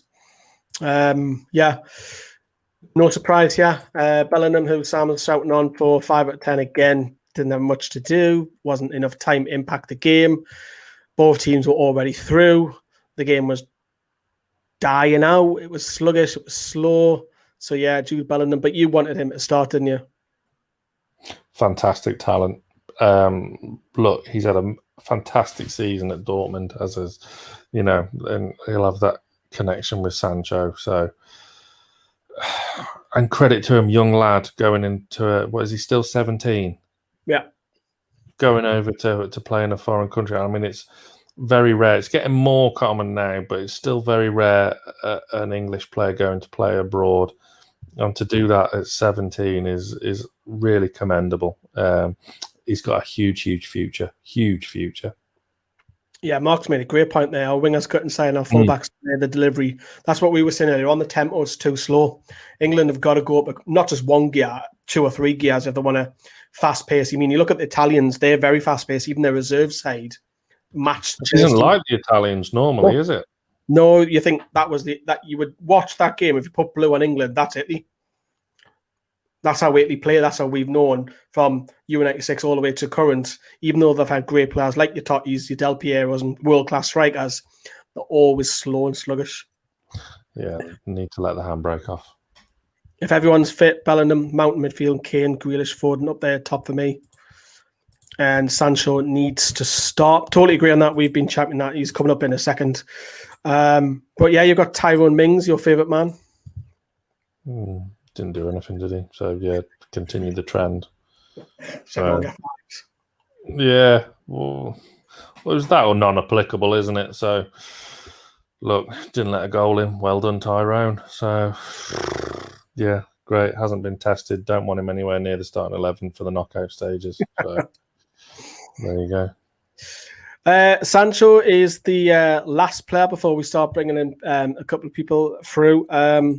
Yeah, Got the Andy Carroll role, didn't he? Yeah, he got his 5 minute fame, didn't he? But I mean, when he came in on 5 minutes, I bet he's furious at the same time, delighted to come on. But you look at his stats the last 2 seasons in the let's not forget, Sam, the Bundesliga isn't a Mickey Mouse league. It's the 3rd best league in Europe. When you say Europe, it's the world, effectively, isn't it, really? The lad is just I not... won't have that said about the Japanese A-League. Oh, I thought it was the K-League. Oh, yeah, Australia's the A-League, isn't it? Got you on that one. Yeah. But why is he not playing? I've no idea. What's Southgate thinking? I'm not picking you today. What's the others got over him? Because you think of Sancho, he provides goals, assists. He's got electrifying pace. He's a proper out-and-out. Is that his problem? He's an out-and-out winger. Well, that shouldn't be a problem, should it? I'm just trying to figure out why is he not playing. I don't know. It's bizarre. Today would have been the ideal opportunity with Foden rested because of the yellow card, as you said earlier. Not being risked. I thought it was a superb opportunity for him to get 60 to 90 minutes under his belt instead of 10. I don't know, because there's a lot more. I'd sooner have Sancho than Grealish, but I don't know. Something's not quite right somewhere. But you know, that's down to Southgate though, because he's an abundance of talent to choose from. It's currently at the moment, Declan Rice is speaking to Soucek, and the guys just came on and had the masks. So that's him in self-isolation. If any of them test positive, crackers. We are going to be moving on to the manager, head coach, before we shoot off Sam, because I think he's knackered. Gareth Southgate, what we're going to get with you? Don't know. I'm just checking the bags under my eyes. Up at 6 a.m, everyone. If I'm lucky. That's a lion, my friend. It's a tricky one because he's kept the tedious 2 holding midfielders, and he's not gonna change. He's not gonna move away from that. It might work a treat against the more difficult teams, the bigger teams in the knockout stages, but I'm not convinced. And you won't convince me that it's a good idea to do that against the likes of Czech Republic and Scotland. I don't think it's warranted. The performance was only just better than Scotland, I felt, because first half was more into it, and the second half, first half was all right.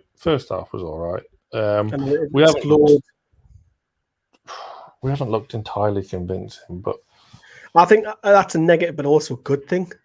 7 points, not playing great football. We've got to come, but the law of averages would state you're going to play well somewhere. You would hope. You would hope. Right. But the moment, look, I mean, under Southgate, have we beaten like a proper team? Austria we beat 1-0, didn't we? We're just winning 1-0. It's 1-0. We just seem to get like I mean, I hope I'm wrong, because obviously, of course, I want England to go all the way, but realistic at the same time. When we play the better teams in tournament football, we get found out.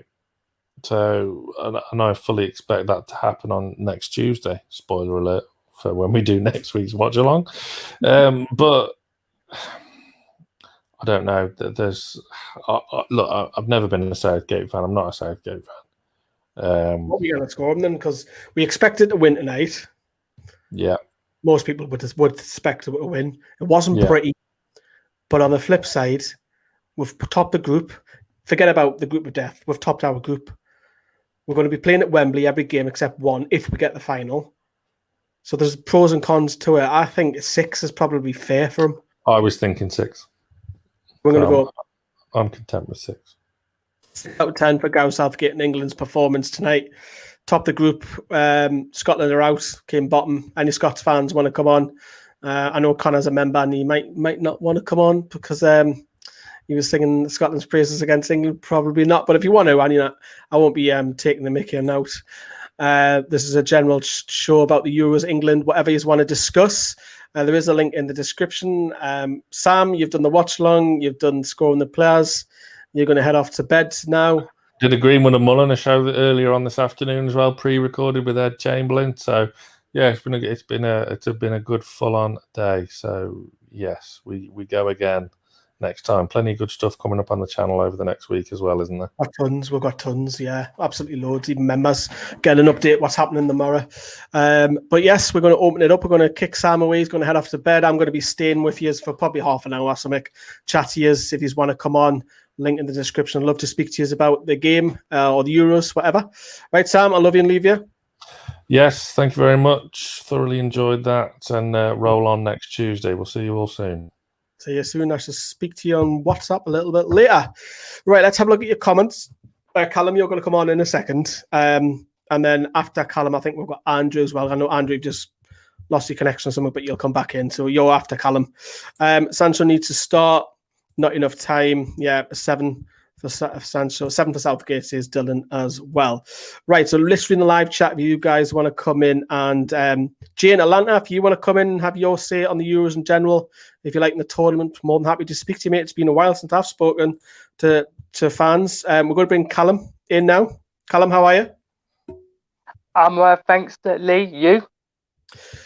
I'm all right. I'm happy that England have topped the group, but on the negatives that we're going to face the group of death. How do you feel England got on tonight? Pretty alright. I think the first one is doing brilliant, but the second one is slightly bit off. I don't know. It's probably not much shooting or the defense. Yeah, and do you feel like, because the tempo for me, it's quite slow, even all 3 games. I know the Scotland one, you've got to probably take that aside because it's a derby and you don't really see a normal, even Premier League, a derby game being brilliant. It's always tight, cagey affair. But England, though, have got 7 points, Callum, and we all would have took that pre-tournament. I think it should be a better point, but the win is good. I know it would be a top team, would be tricky. That's the thing. And I thought today's game, I thought Harry Kane, I thought he's a top player, but there's something wrong with him. What's happening to him? What do you feel? What's the issue with Kane? What's going on? He's not up front, right? He should be right up front. Them. But they need a penalty area. Yeah, is he coming too deep? Is that the problem? Yeah, because he went to his near the penalty area. That's the thing. Like near the middle. That's the thing. Because they should be up front. And how do you feel England are going to get on? Because it looks like we're going to either play one of the big boys, unless Hungary pull off a miracle. Portugal, Germany, or France. Who are you fancying there? Who do you want? Oh, God, no.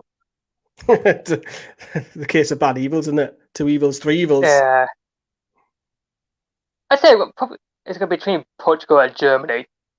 Yeah, I wouldn't want to play. I know France were against Hungary, but I don't want to play France because I think France can just turn it on when they're ready. And I think they could batter England, and not just batter like performance-wise. I think they can outdo as well.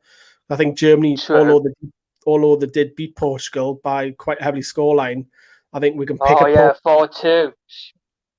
Because Portugal, we all thought, most people, including myself, thought, Portugal will be classed. They're the second favourites behind France, and conceding 4 goals, and that's Germany, but 4 goals is a lot in the Euros. I think that's the most, off the top of my head, by any team. Especially with the two own goals. Yeah, I mean, that was unfortunate. That reminded me of Sunderland when who was it?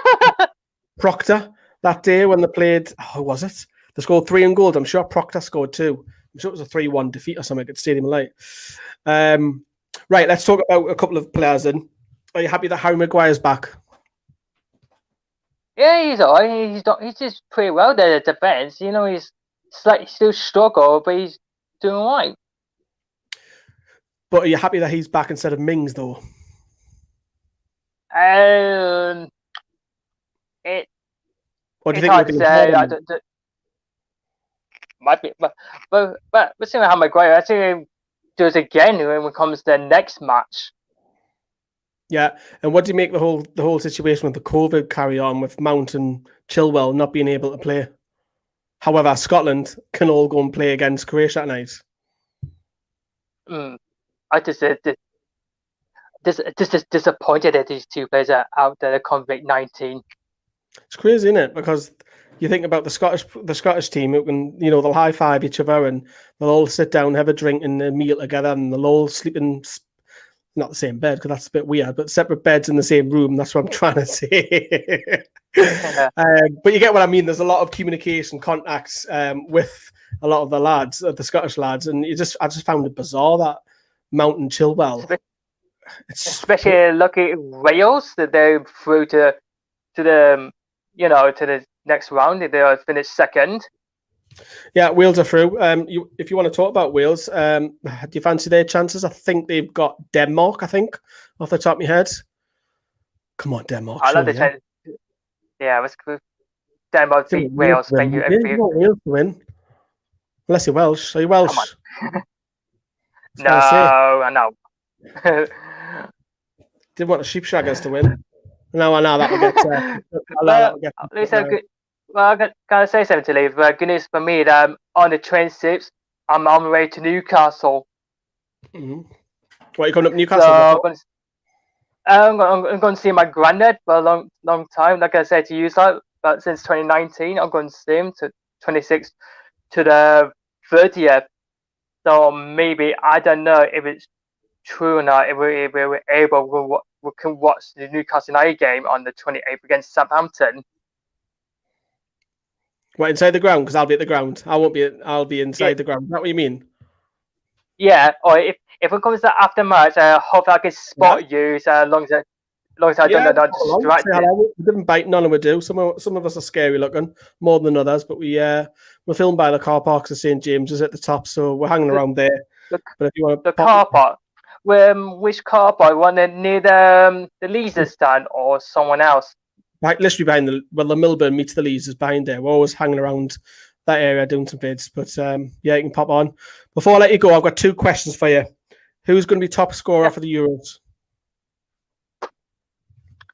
I'm going to say Cristiano Ronaldo or probably our team, but probably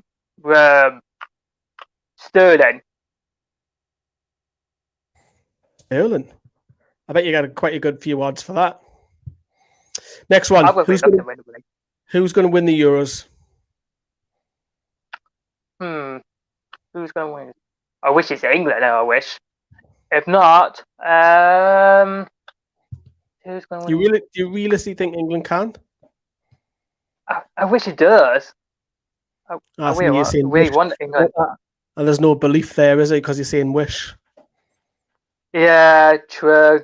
Howard, then who's going to win the Euros? I'm going to say France. Sorry to say that. Yeah, I think that's a common answer. Callum, thank you very much for coming out tonight. Lovely to speak to you. Same to you, Lee, and enjoy the rest of the night. Thank you very much. Thank you for that, Callum. Andrew, I'll get you on in a couple of minutes. I'm just going to go through some comments. And Andrew says he's just not convinced by England. I'm not either, but I'm trying to be positive and thinking, do you know what? We haven't played great, but we've got 7 points. That's why I'm trying to be positive as well. I wouldn't mind playing Hungary and Budapest, mind. Full stadium, yeah. Well, the good news is that Wembley got 60,000 now, so that's gone up, so that's better. And obviously he's gone on to say doesn't rate Mings at all as well. Jamie goes on to say Italy are going to win the Euros as well. If you are just tuning in, welcome to the coverage of the Euros here on NFTV. Smash that like for us. I'll be live for another 25 minutes or so. If you just want to come on, pop on. Keep your comments coming. There is a link in the description if you just want to have a look at that. We'll get Andrew on because you've been waiting patiently. How are you, mate? I'm good. You? Ari, actually, you've probably heard a lot what was said there with Callum. What's your thoughts on England's performance tonight? As surprising as it may seem, I think the second half when Jordan Henderson came on, we had a better shape across the. I had a little bit more transition in midfield, players switching positions, for example. I know we didn't create a lot, but I as much as I like Declan Rice and I do like Calvin Phillips, I don't think they work together. Well, you don't like the two of them at all? No, I don't like them together. One doesn't know when both want to do the same job for me. So, if you don't like the two of them together, so would you bring Henderson in for Rice? Or Phillips? No, I'd bring him in for Calvin Phillips simply just due to Declan Rice's extra caps. That's it. Wow, just experience alone. Sorry? Just for experience alone? Yeah, just for the experience. I think Declan Rice is playing at a better level. So I'd pick him. There's not much to pick between them two. I was impressed with Calvin Phillips in the first game, as I think we all were. But I watched him a few times tonight, and I don't know when he knows when to go. When we're breaking, Harry Kane's got the ball. He's got to play at his back. Phillips is sitting, and he's not making a run. So for me, no. What's the issue with England? The fluids. It's lackluster. It's slow. Why? Because they know they're through. It's as simple as that. I think, Lee. I think it even was at spells in like the Croatia game. Although it was you come away from the Croatia game, you think, we've got 3 points. Great, we're going to kick on. And Scotland were right down to earth, and probably Scotland feel that they could have nicked that. Probably should have. But it's. I'm just trying to nitpick because I'm being positive, thinking, we've played average and we've got 7 points, whereas other teams may have peaked too early. People are talking about the Italians who are playing brilliant left, right, but have they peaked too early? I think the positives are England haven't peaked yet, and the law of average will stay that if longer England stay in the competition, there will be a game where England will play well. Yeah. I totally agree. You just hit the nail on the head there. I was watching I think it was Portugal game the other day, and they were saying how many champions have won all of the games in the group stage. A lot of teams go through this group stage drawn, or win odd game getting through. The one thing that we've been worried about this Euros is with defence, and it has looked shaky at times, but we haven't conceded a goal. We've played a World Cup finalist team.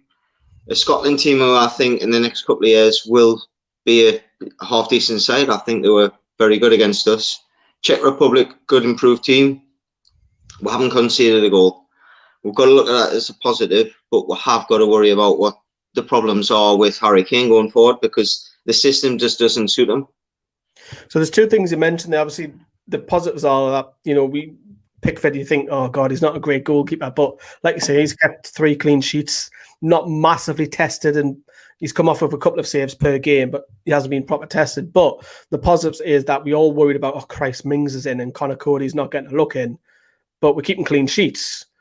Again, not being tested yet, but is the positive now Maguire's in there, and it's Maguire and Stones for the rest of the tournament for you? Maguire made a big difference today for me. He's passing for Harry Kane's chance. For example, he just played the pass through the midfield. Kane takes a step on his left foot, slips. That's normally a goal for Harry Kane. I don't think he can be criticised for not putting that away. Good save. But Maguire made that chance on his own back. There was no midfield problems or who was going to go and support him. Maguire broke out the midfield, and that's the way the system works. If there's wide back, if the wing backs are wide, then that splits their midfield to let him play them passes. I thought it was a good transition to play. I thought he played well tonight. Let's talk about obviously the big elephant in the room, which is Harry Kane. There was talk about him last game, and there's talk about him game. He will continue to go with Harry Kane every game. He's captain. He's going to play. But why is he not firing on all cylinders? He scores 25 goals every season. And at the minute, I would look better up top for England than what Harry Kane would. My honest answer is Heung-min Son's a very underrated player, and he does a lot of work for Harry Kane. Brilliant player. There's a reason that them two link up so well together, because they know which one's going deep, which one's going wide, where he's going, and I don't think Sterling's got that. My argument is the player that scored the goal tonight should have been Harry Kane, a header at the back post. That's what you expect Harry Kane to do. Whereas he came deep and Sterling went wide off. That's what you want Harry Kane to do. Just literally watch the goal on the news there. Harry Kane comes towards the edge of the box, plays it out wide. Jack Grealish clips it in, and there's the smallest England player on the pitch, Raheem Sterling. I said this earlier on, is that we see it in the score on the players before. We're seeing the watch-alongs that Kane wants to get on the ball because he's not having the ball. Should he be a Van Nistelrooy, a Lewandowski, just hangs around, doesn't see the ball for 20 minutes, that one chance comes in and he's on the end of it, whether he misses it or he scores, should he just be concentrating on hanging around the box? I totally agree with you. Yes, I think he does, because one-touch finishes and volleys and everything he's brilliant at, but I don't think Southgate's confident with his two in midfield to push up the pitch enough to give him that freedom. Yeah, I think it's in it. I think the longer the tournament, I mean, because Stefan Kivosh didn't, I mean, he was at Newcastle and he didn't score, and France went on to win the World Cup. And Giroud was another one, wasn't he, for France? But Raheem Sterling's got 2 and 3 now. He's kind of like looking out. He hit the post earlier on. He's got the goal, and he's getting goals that are sniffing around the edge. You look at the first one against Croatia, and then you look at the one tonight in around the inside the penalty box, sniffing. And if it wasn't for him, you know, we might not be in the last 16 here. Oh, yeah, I was having a conversation with the missus earlier, and I was on about his numbers over the seasons. His numbers weren't too bad when you consider over the course of a season. And I think a lot of teams, I think the Czech Republic manager came out publicly and said that he was going to put 2 men on Harry Kane. That must be music to Raheem Sterling's ears, and go, well, if I keep making my runs, as long as I get the service, I'm going to score. And that's what happened tonight. And I thought Southgate was brilliant. He was best player on the pitch for me. I was surprised to see him start me. I was like, Saka. I mean, what's he starting? Big fan. He is big fan, and he's a Geordie as well. So yeah, he's supported the boy. I say that every time I'm on video. Every time Saka's name's mentioned, you do. Supported Newcastle as a boy because of his dad. But obviously, we'll talk about the Euros before I let you head off and that. Czech Republic, what did you make of them tonight? I mean, didn't get their better players in the game. For me, I don't think we allowed them to get their better players in the game. Tuchek always had a man covering. Tuchek had. Oh. Yeah. And then it's a different game. I just think the striker Sheik is a Cheek. The kid. Whenever really, I was proper worried about him. I seen him for a couple of games and I thought he's going to cause us problems. And credit our defence. I never seen him isolated once or worried about a set piece from him. I thought we did well, but it's just the style of football that you were saying earlier before. It's France do it. France are very good at it. They just make sure they win the game, and hopefully that's something that we can take forward. Yeah. So Scotland are heading out of the Euros. Are you happy about that? No. I'd like to say all home nations do well as long as we beat them. As long as we do better than them, then I'm happy them getting the semi-finals as long as we win it. Wales, I thought, what a good squad they've got. Good team spirit. And Scotland played great against us. So I wish the best on the other home nations. I'm not one of them. Yes, I'm proud to be I'm one an of them. England supporter. Get out the competition. Get out. I'm English. I'm the first one to wave when we score against Scotland or Wales. But no, I remember 2018 when Wales got past us in the Euros. That kept my Euros alive because I was just watching them instead of England. Because I took a little bit heart of it because they were laughing at where I didn't take appreciation. Yeah, they did that. I totally appreciate that. I get why you get that, Lee. Life's too short to hold grudges. I know. I just kind of I'm English, not British. Even though my passport says I'm British. But anyways, we'll get off the political stuff. With the Euros in general, how do you feel the standard of referees been going? It's really good, isn't it? You know what it is? Enjoyed it. There's been some tackles that you think would be called up, and they've let the game flow, and the game's benefited from it, I think. Hence why a lot of the commentators are saying as well, there's been incidents after these daft tackles where it could be a foul, it might not be a foul, and they've let it go. But I honestly think there's been a couple of tackles that you'd go, well, if the red card for the Wales player the other day is a red card, then some tackles have been let go, and there should have been a yellow card because they've been very similar.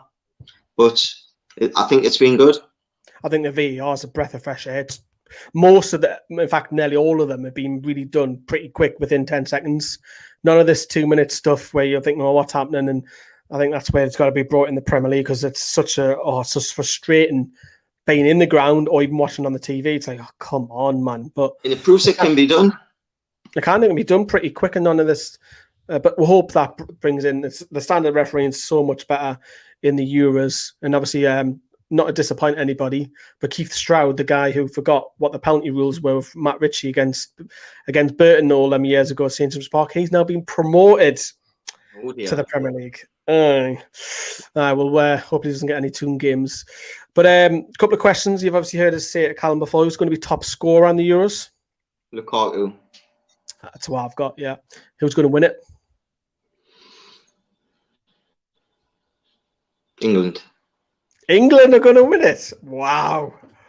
I've just seen Jane Alant as a reaction just before. He's just literally fell off his chair. Wow. Why not? England are going to win the Euros. You heard it here. I wouldn't say I'd put my left testicle on it, Lee, but France are favourites. I just get your manscaped. You can have testicles all you want. The lovely and I have actually bought one, so can I just say they are nice and short. So there we are. But no, France are favourites, mate. France are favourites. But if we can get past the second round draw, Germany or Portugal, I fancy it.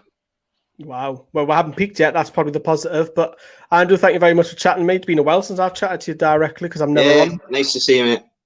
Good to see you. Thank you very much for coming on, mate. Take care, guys. You too. Jane Alana is next in a few seconds. I'm just going to run through some comments before I bring you on. If you do want to come on, I'll just place the link in the live chat. So if you want to come on, have a chat with me about England, Euros, I don't know, maybe Copa America if you want to discuss that. Maybe Miggy's performance. I'm sure Jay will want to say that because I watched Miggy last night. Italy are winning the Euros. That's where I'm up to now. Only great positive to take is that England got 3 clean sheets, and we can use that to boost the confidence next game. Yeah, that is the big positive. Saka was class today, says Justin. Yeah, he's echoing what Andrew was saying a little bit earlier. Happy Feet goes on to say, honestly, the England squad is okay at best. Put us against France or Germany, and we'll get hammered 3-0. I agree some of that, but I'm not scared of Germany. I know Germany just put 4 past Portugal, but I think the Germans aren't the team what they used to be. And although Joachim Low, the ball sniffer, maybe should get a manscaped, might improve his smell of his bowels. He'll want to go far with Germany because this will be his last tournament. Can only hope we get Portugal or Hungary next game. See, I prefer Germany than Portugal. I don't think Hungary are going to get through. It'll be a miracle if they do. It'll be a great story for the Euros if Hungary get through in playoffs. Saka always rated him. Grealish was good. Yeah, I think Grealish was good. Much better first half, probably first hour. And Darryl goes on to say, Eric, lads, why is Sancho not getting minutes? We said this earlier on, Darryl. It's madness, the amount of what he does in the Bundesliga. And let's not forget the Bundesliga has the top 3 leagues in Europe. And he's getting double assists, double goals. It's not just 10, 11. It's like 16, 17 assists, 16, 17 goals. It's mad, his stats. But yeah, I would love to see him start a little bit more. I think he produces more as well in the final third. System doesn't suit Kane. He needs a runner like Son to pull defenders away from Kane to create space. Yeah, that's been brought up as well. Big up Sterling, but we need gold. Let's see what he's done there. Very good. Give Watkins a go. Watkins is not in the squad. Style of play doesn't suit Kane. Inverted wingers. Yep, wingers are coming in. Fullbacks delaying delivery. Teams like the Czechs and Scots aren't leaving space behind for Kane to drop and play balls like you can for Son. So maybe, who knows, maybe the Italians are a good side for Kane then, because the Italians won't be afraid to attack with. So maybe that's what England need and Harry Kane might need is teams to attack us to give space. Is there any players so far that have caught the eye which are trying to get the tune in try and get them in the tune top. We might do a video on that. You best players unrecognised or underrated Euros players towards the end of the tournament. It's a good video. Yeah, that. And when Saka was accused of diving, it was a joke. Thankfully, it wasn't booked. I'm from Jersey, as in Jersey, the island next to France. I think you're saying, Andrew. Is it part of the UK? Governance of UK. Originally, my dad's from Scotland and mother from Blackhill. Blackhill's not a million miles from here as well. And Daft Lad is right. Right, let's bring in Jay. Jay, it's been a while since I've spoken to you. How are you? Hey, I'm doing well, Lee. Doing well. Just thought I wrapped up work and I thought I'd stop in and say hello and give you kind of my take on the Euros as a whole, as a neutral, really. Right? Yeah. Before we get into Euros, I'm going to have to bring in Miggy because obviously people who don't know, Jay in Atlanta, it's this big clue. Where's he from? And Miggy obviously playing for Atlanta. He's in the Copa America and played really well last night. I don't know if you've got any of the socials, but playing in a 4-2-3-1 on the left. Paraguay was shocking going forward, but the only outlet they had was Almiron. And then Argentina kind of switched onto that, realising that they've only got one outlet and started doubling up, but he was their best player by far, which probably doesn't surprise you because he performs better in a national shirt than he does predominantly for a Newcastle shirt. He does all the time. He's had a key goal or two. He's been a real contributor when they play. I don't watch the games directly, but I do watch all the highlights from down there because it's Miggy. I think it's just a good example of what he's good at and what he's not good at. You know, when you ask him to deliver the ball through the middle all the time, he can't do that. He can't deal with the bigger players. But when he is not as critical and can serve as an outlet on the side, like he has sometimes for us at Newcastle, that's his game and that's what he does. And if you've got room in your squad for that and space, he's going to deliver that for you pretty consistently. But when you ask him to carry the whole load all the time, he doesn't do that as well for you. That's kind of where his limits are, in my opinion. But exciting to see him do well, and he's a new father for not too long ago as well, too. Yep. So very exciting times for the young man. So very exciting. Yeah, got responsibilities like us all now. Yep. Yeah. Jay's a member, obviously. He sees all the exclusive vids that we've got as well. So have a look at the join button underneath. And there's another video from me tomorrow just about plans, what's coming up. Let's go back to Euros, Jay. How much have you seen of it? A good bit in the background. I really like this time of year when it comes up for the Euros because it's on here during the day. For the really big matches, I might take time off, but I generally just kind of work through them and keep them on in the background. And I would say that I know a lot about the English players because of following the league. My family's from Germany from the 1700s, right? So in theory, I sort of too. But I wouldn't say that I really support either of those. You know what I'm saying? I'm just familiar with them. And I just enjoy it because, watching Newcastle is stressful. Like I love it, but it hurts, right? It's tough. And even in the World Cup, because the U.S. is just crazy, that is also stressful and we don't do well for reasons. So the Euros is like some of my favorite stuff to have on in the background, like, because I'm not going to get too upset, too excited or whatever. And it's just easy watching and listening just to the players. I really enjoy it. It makes me quite happy as a football fan, right? To just enjoy the game and not be swept up in it, if that makes sense. I totally get that because it's like you've seen, obviously, you watched thank you for all your support that you give to NFTV. You've seen the reactions when we get beat. There's even me, I get quite emotional. England, yeah, I get it. It's not the same. If England go out, I might be disappointed for one night, then I forget about it. It's like, we're out. It's not, there's the emotion, the passion's not there. Probably maybe because I'm not, I don't know, maybe it's because I'm not patriotic as such or whatever. Maybe because I'm Geordie first, then English second, maybe I look at that. I don't know. Sure. Obviously you talk about the US because the female, the US are just dynamite. They win everything. And when I was over there with Rob in New York, we went to watch England versus the US and the whole bar was packed out. It looks like they get more support than what the men do. They often do. And it wasn't that way historically, even say 10, 12 years ago. But the women have always been a better team compared to the rest of the world and the men's team. And we love winners, right? We like that. Everybody likes that. But lately, the men have they've even underperformed by what most of us who kind of know the game would expect. And they've really pissed off a lot of fans. And a lot of our players really embarrassed themselves on the field, not just because of play, but their level of commitment. And the men's team really hacked off a bunch of people over here. And so the women's soccer team is a dominant global force in women's soccer. They're fun to watch. They beat people up pretty cool. It's good to watch a winner. And so it's often that pubs around here will be the women's games are serious business.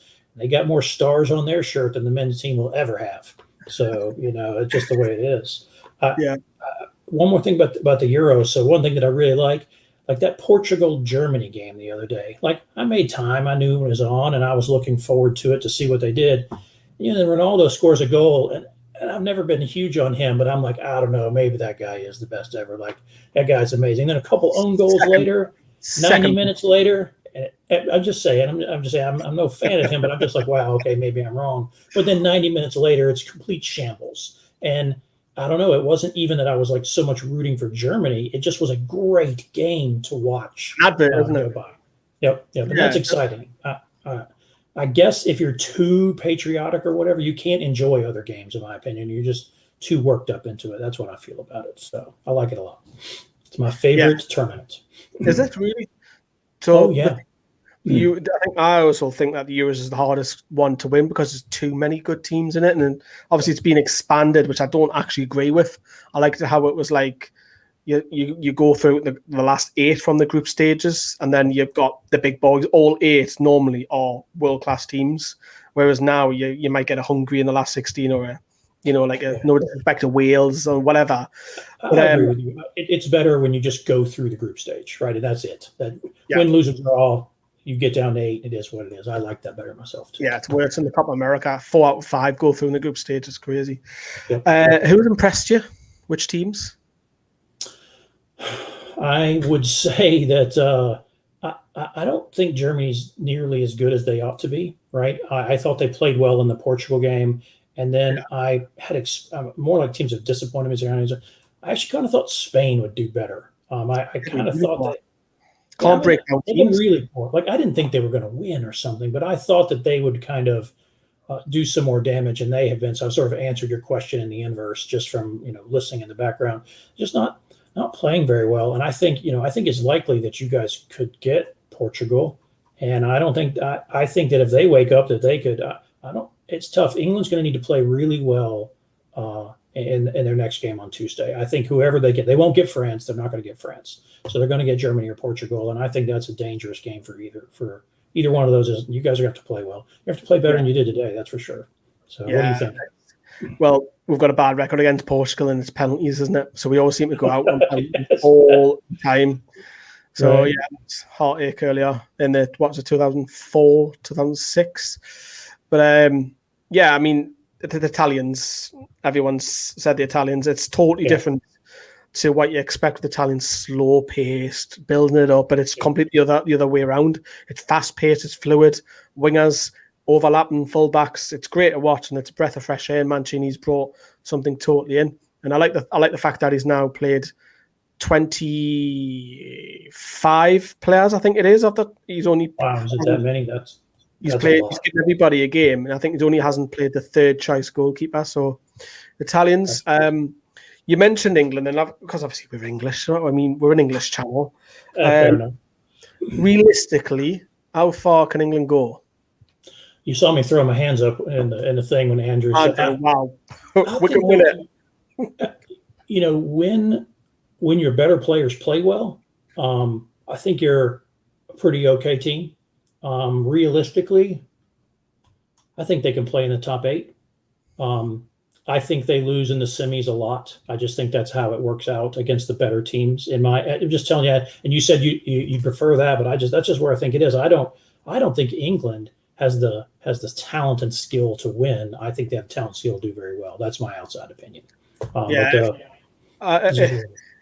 I'd rather get put out in the semis, because if we got to the final, it'd be documentaries made for about 10, 15 years about making the final. There always is. I don't think Southgate is the right coach to coach the team up for that either. I just don't. I know you guys all have different opinions on that.